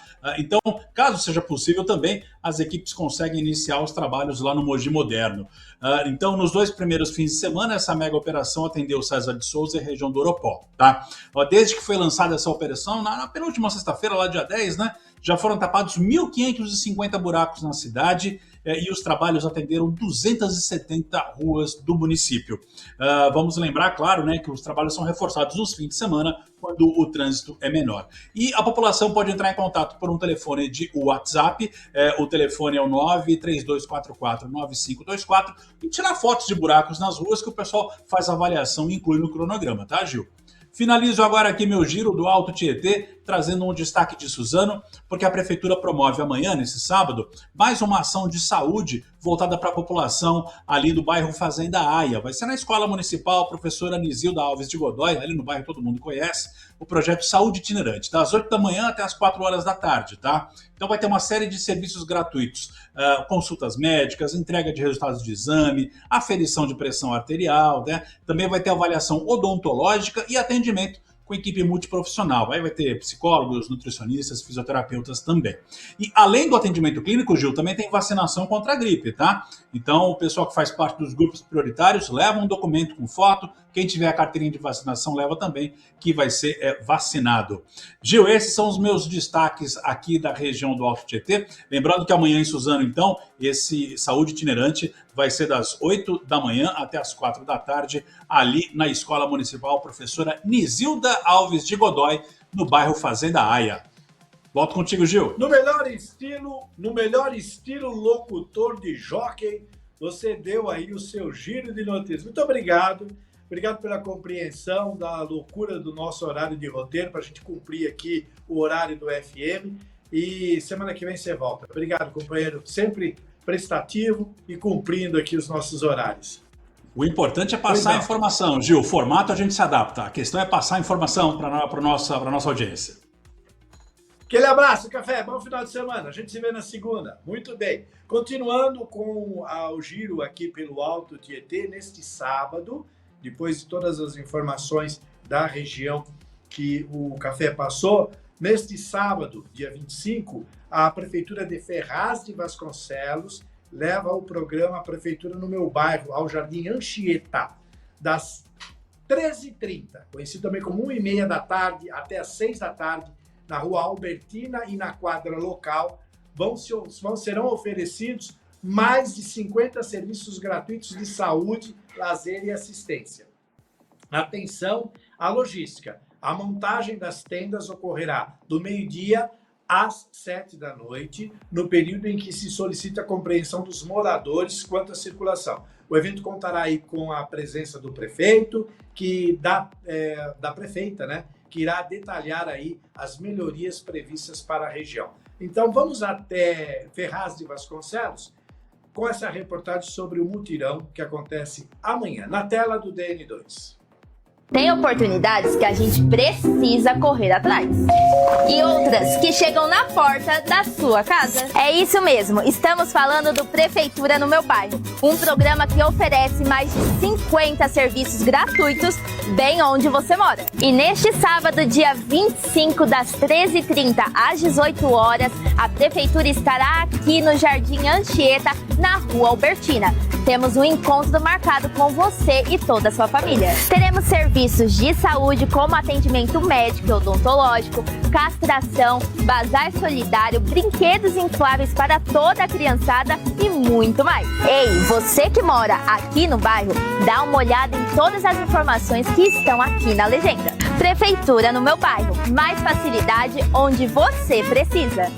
Tá, então, 18 horas e 56 minutos. Acesse as nossas redes sociais, também o nosso portal A Guardiã da Notícia, para ficar sempre muito bem informado. Lá você irá encontrar todas essas notícias divididas por regiões e também por categorias. Matérias especiais, como a que vimos, sobre a denúncia da Sabesp e tantas outras, você terá disponível lá no nosso portal, aguardiandanoticia.com.br. A você que nos acompanhou pelo FM, muito obrigado pelo carinho da sua audiência. Nós voltaremos na segunda-feira com mais uma edição do DN2 e, claro, durante todo o final de semana estaremos aqui no nosso plantão. Depois do intervalo, nós voltaremos apenas pelo nosso portal com imagens.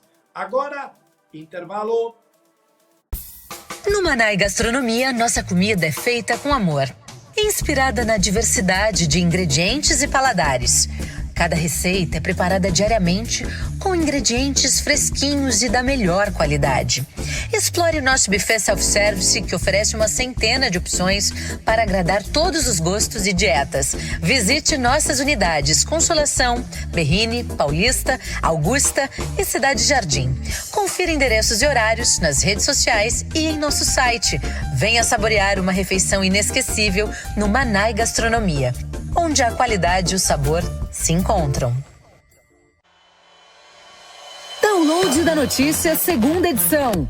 Grande São Paulo. 19 horas e 1 minuto. Vamos falar então aqui das ações na capital. O prefeito Ricardo Nunes assinou a autorização para as obras do Boulevard na São João, projeto que visa revitalizar o centro de São Paulo. Fruto de uma parceria entre Prefeitura e Estado, a iniciativa busca atrair investimentos, ampliar a segurança e fomentar o comércio local. Segundo o prefeito Ricardo Nunes, que, aliás, estará na Guardiã na segunda-feira, logo cedo, às 9 da manhã, numa entrevista exclusiva aí na rádio, ele diz que essa intervenção reitera aí o plano do governo e retira do papel para transformar a dinâmica da região, promovendo aí maior circulação de pessoas e valorizando a urbanização em benefício de moradores e trabalhadores. Vamos então à tela do DN2 acompanhar a revitalização do centro com o prefeito Ricardo Nunes. Assinado nosso Boulevard da São João. Concretizado um grande sonho, um grande projeto para o centro da cidade de São Paulo. Esse trabalho do governo do estado da prefeitura de revitalizar o nosso centro. E ali o nosso Boulevard da São João, hoje sendo assinado aqui pelo Álvaro, representando a fábrica de bares, nosso prefeito Marcos Vinícius, prefeito da Sé, eu e o Tarcísio aqui acompanhando com muita energia positiva documento assinado, não é isso, Arcísio? Isso aí, final de semana a gente deu uma provocadinha só, mas hoje é realidade, vou levar São João, está saindo do papel, tem certeza que quem ganha com isso é a cidade. Então parabéns à Prefeitura aí por mais essa iniciativa.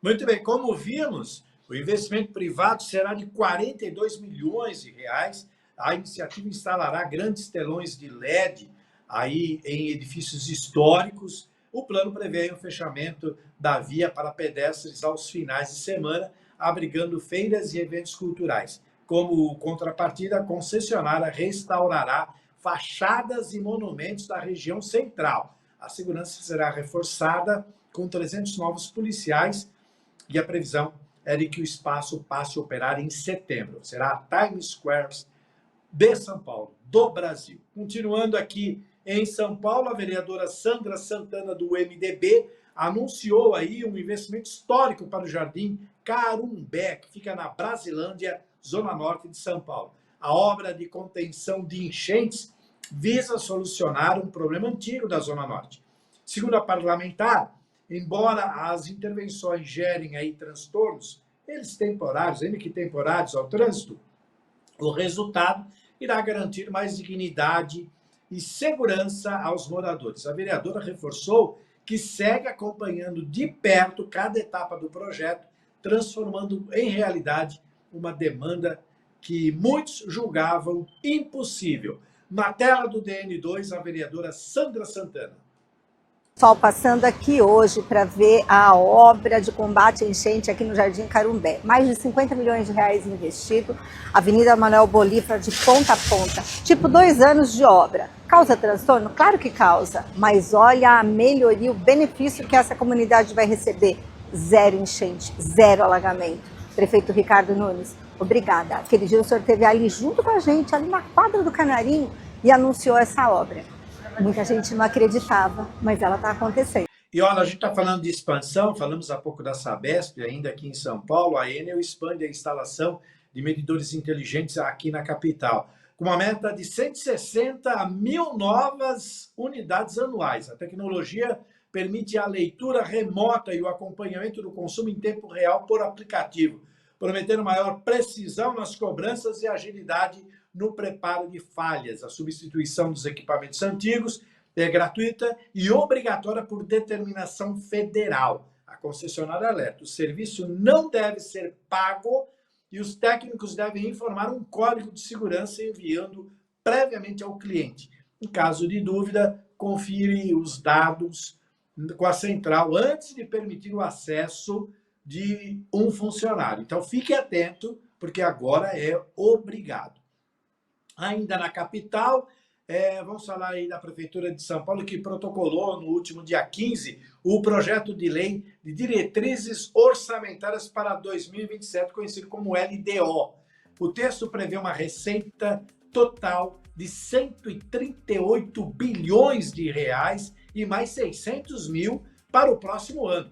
De acordo com o PL 299/2026, a proposta já tramita na Câmara Municipal e estabelece metas financeiras da capital paulista. O montante será destinado ao custeio de serviços e novos investimentos na cidade.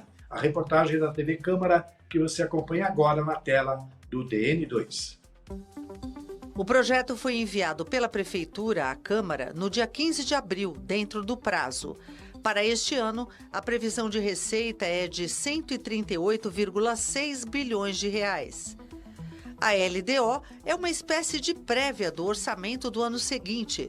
Ela define metas, prioridades e como devem ser distribuídos os recursos, servindo de base para a lei orçamentária que será votada no fim do ano. Entre os principais pontos estão a melhoria da qualidade de vida, a redução das desigualdades, a eficiência dos serviços públicos e o equilíbrio das contas. A proposta prevê cerca de 12,8 bilhões de reais em investimentos, com recursos do Tesouro e operações de crédito. Ao todo, são 76 metas para 2027, somando 10,2 bilhões de reais. Agora o texto começa a tramitar na Comissão de Finanças e Orçamento, passa por audiências públicas e depois segue para votação em 2 turnos no plenário.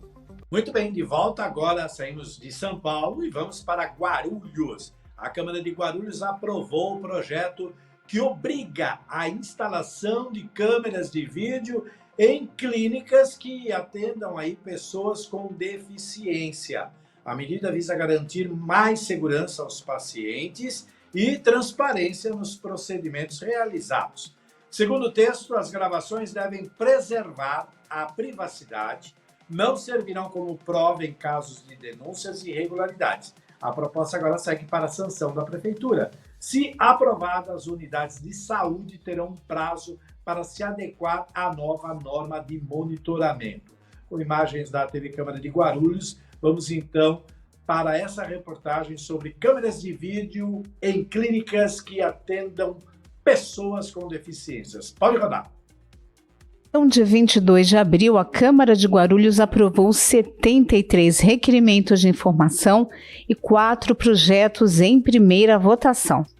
Entre as propostas aprovadas está a obrigatoriedade de instalação de câmeras de monitoramento em clínicas multidisciplinares, centros de reabilitação e consultórios que atendem pessoas com deficiência. A ideia é instalar câmeras nas salas onde ocorrem as sessões de atendimento. A autoria do vereador Júnior Caiçara do Novo. Também recebeu o aval dos parlamentares a proposta do vereador Rafa Marques, do MDB, que regulamenta a realização de eventos de adoção responsável de cães e gatos em espaços públicos de Guarulhos. Os vereadores aprovaram ainda 2 novas obrigações.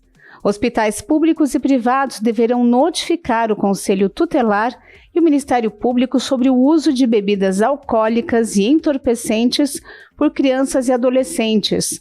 Autoria do vereador Luiz da Sede, do PSD.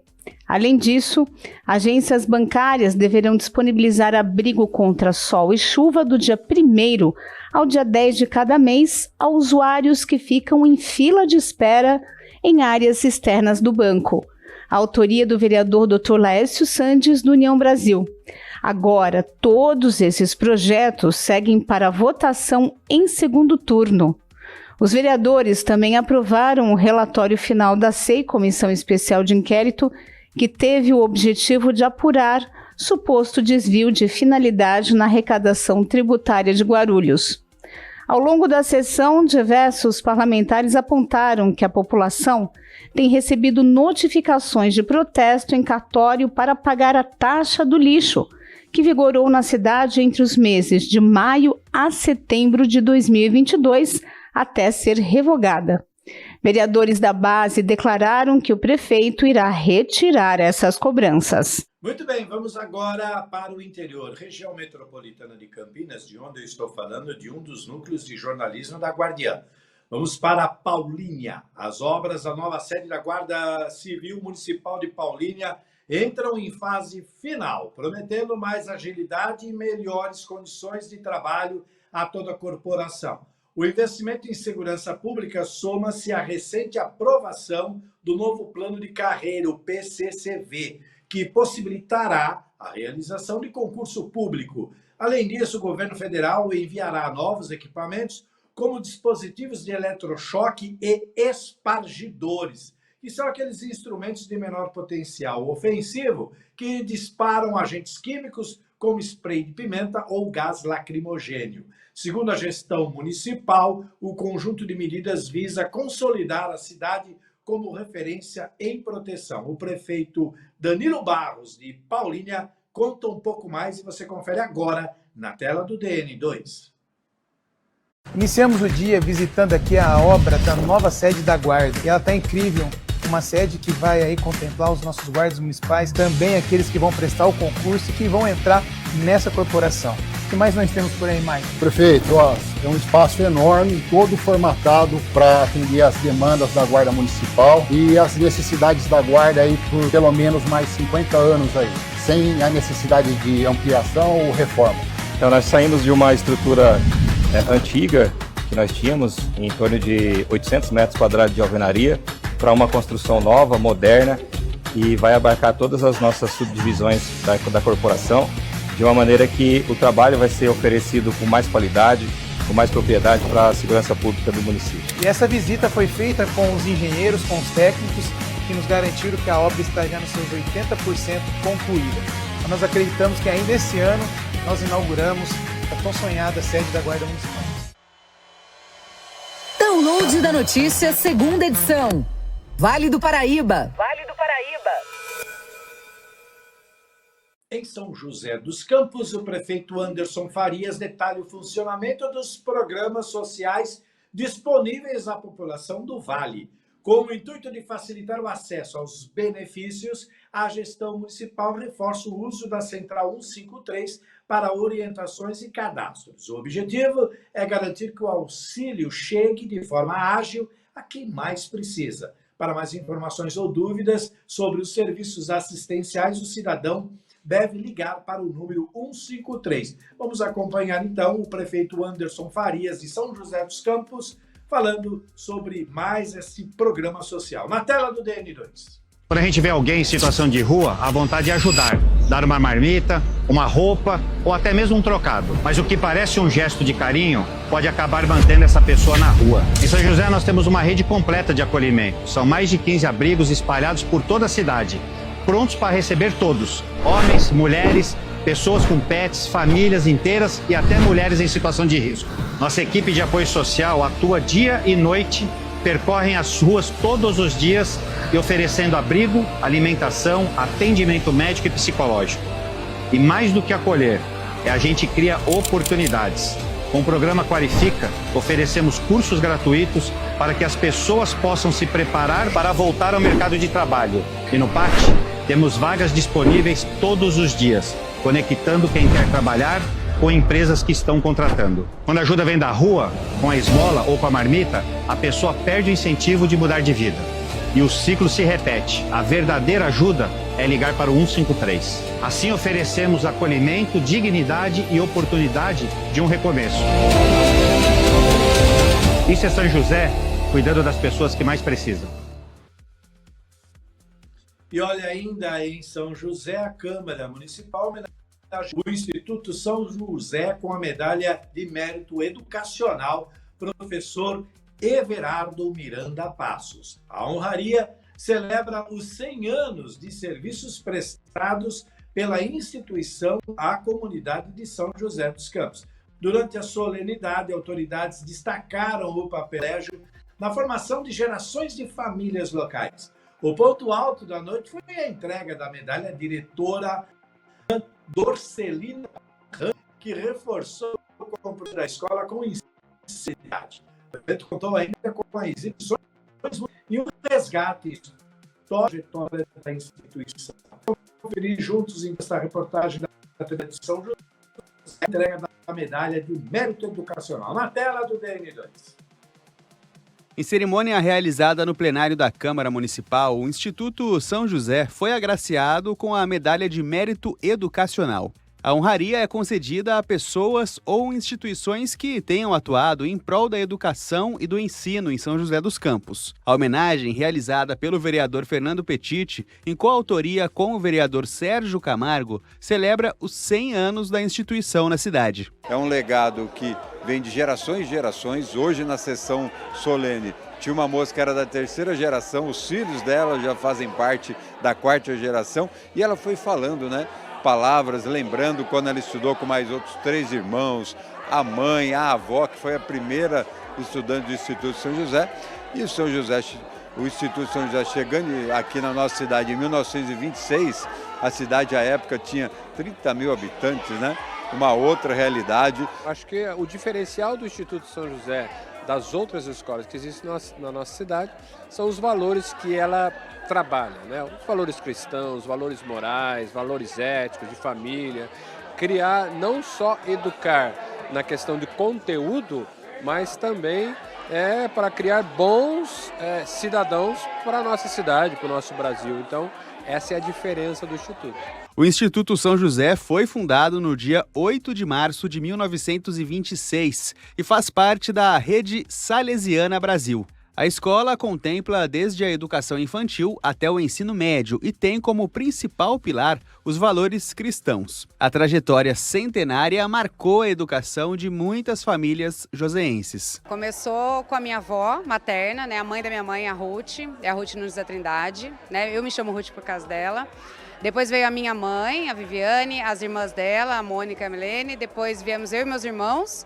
E atualmente meus filhos e os meus sobrinhos estudam no Instituto. Então são 4 gerações.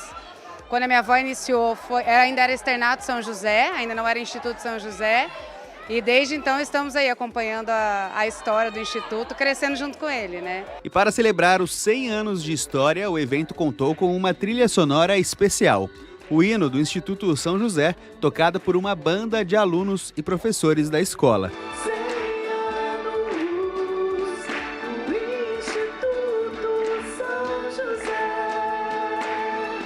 No ponto alto da solenidade, a irmã Docelina Ramp, diretora do Instituto São José, recebeu a medalha do mérito educacional das mãos dos vereadores Fernando Petit e Sérgio Camargo. Ela agradeceu a homenagem e destacou o compromisso do Instituto com a educação e os valores cristãos. O sentimento maior é gratidão. Gratidão a Deus por uma história de 100 anos de uma instituição que foi construída por tantas mãos. Ela não estaria aqui hoje se tantas mãos não acreditassem que educação transforma. Transforma corações, transforma vidas. E uma educação que evangeliza. E evangeliza e educa, educa e evangeliza, tendo não só os professores à frente desta missão, as irmãs, mas também os adolescentes, os jovens, as crianças como protagonistas.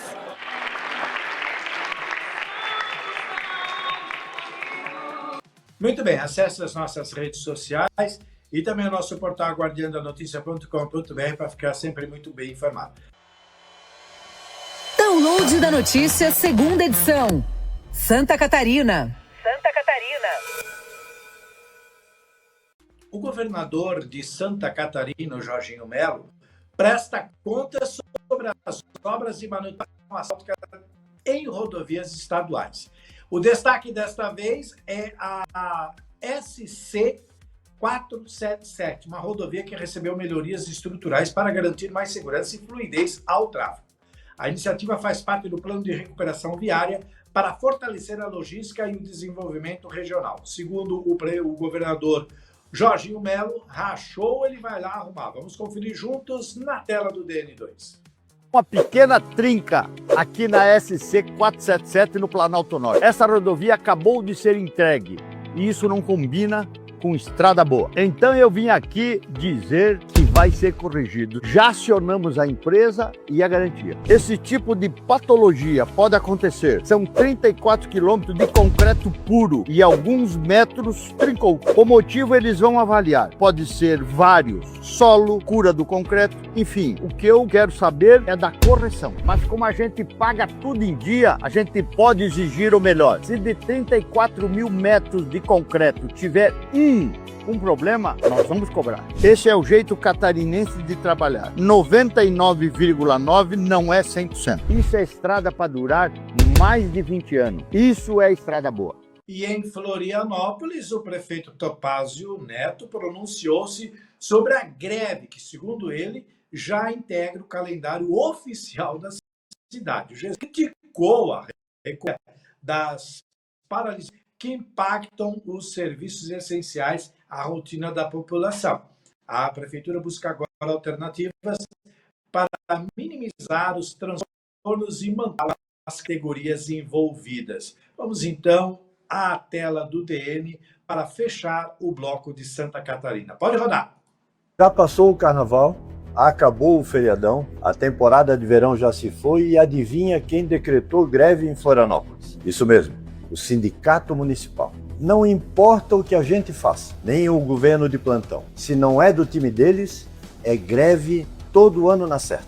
E quem paga por tudo isso é o próprio cidadão que contrata um serviço que todo ano paralisa. E também o servidor público, que acaba sendo representado por um sindicato que só quer confusão. É claro que a partir de agora começa a chantagem por parte do sindicato. em cima dos nossos bons servidores. Por isso que eu peço a esses servidores que se mantenham firmes e prestando um bom serviço à nossa população. As nossas crianças precisam ser atendidas e também as nossas unidades de saúde passam a ter um maior movimento com a chegada do frio. Vamos continuar trabalhando, contando com aqueles bons servidores para que essa paralisação se encerre o mais rapidamente possível. Download da notícia, segunda edição. Bahia. A Polícia Militar Bahia inaugurou a primeira sala lilás da corporação. O espaço vinculado à base comunitária de segurança dedicado ao atendimento humanizado de mulheres e crianças vítimas de violência, com foco na privacidade e no acolhimento. A iniciativa da Secretaria de Segurança Pública visa evitar a revitimização e fortalecer a rede de proteção e dignidade em todo o estado. Na tela do DN2, notícias da Bahia. Um novo espaço de acolhimento acaba de chegar aqui na base comunitária de São Caetano. A Sala Lilás foi criada para oferecer atendimento humanizado a mulheres e crianças vítimas de violência. Um ambiente seguro, reservado, pensado para garantir respeito, privacidade e cuidado em momentos de vulnerabilidade. A iniciativa fortalece a atuação da Polícia Militar da Bahia no enfrentamento à violência doméstica e na proteção de quem mais precisa.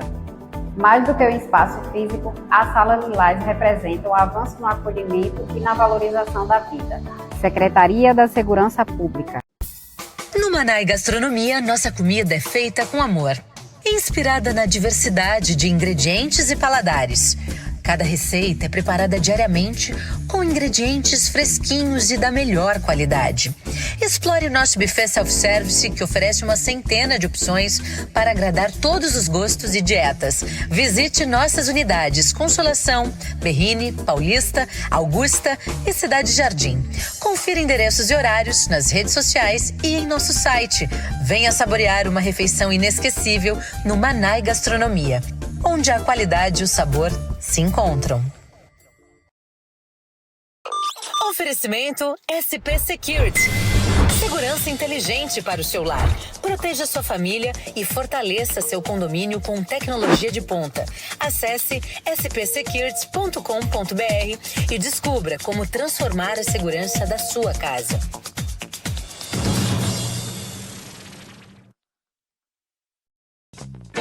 Está tendo problemas com a internet da sua empresa? Sabemos que se manter conectado é algo indispensável no dia a dia de qualquer negócio. Então, chega de passar sufoco. Venha para o futuro da conexão. Venha para a TerraCorp. Nascemos com a missão de prover à sua empresa uma conexão com alto desempenho e estabilidade para atender a todas as suas necessidades na hora de navegar em diversas plataformas. Com soluções inovadoras e especializadas, a TerraCorp está pronta para conduzir a sua empresa para as alturas. Não espere mais. Entre em contato conosco agora mesmo ligando para o 011 3192 1919 ou visite o nosso site em terracorporation.com.br. TerraCorp, soluções em tecnologia para o seu sucesso. Quer estar sempre atualizado com o que acontece na sua região? É fácil. Escaneie o QR Code na tela e conecte-se ao conteúdo exclusivo de A Guardiã da Notícia. Jornalismo regional, informações em primeira mão e as músicas que você ama ouvir. Sintonize também na rádio, AM 560 ou acesse pela web. Tudo isso na palma da sua mão, a qualquer hora, em qualquer lugar. Grupo A Guardiã, conectando você ao futuro.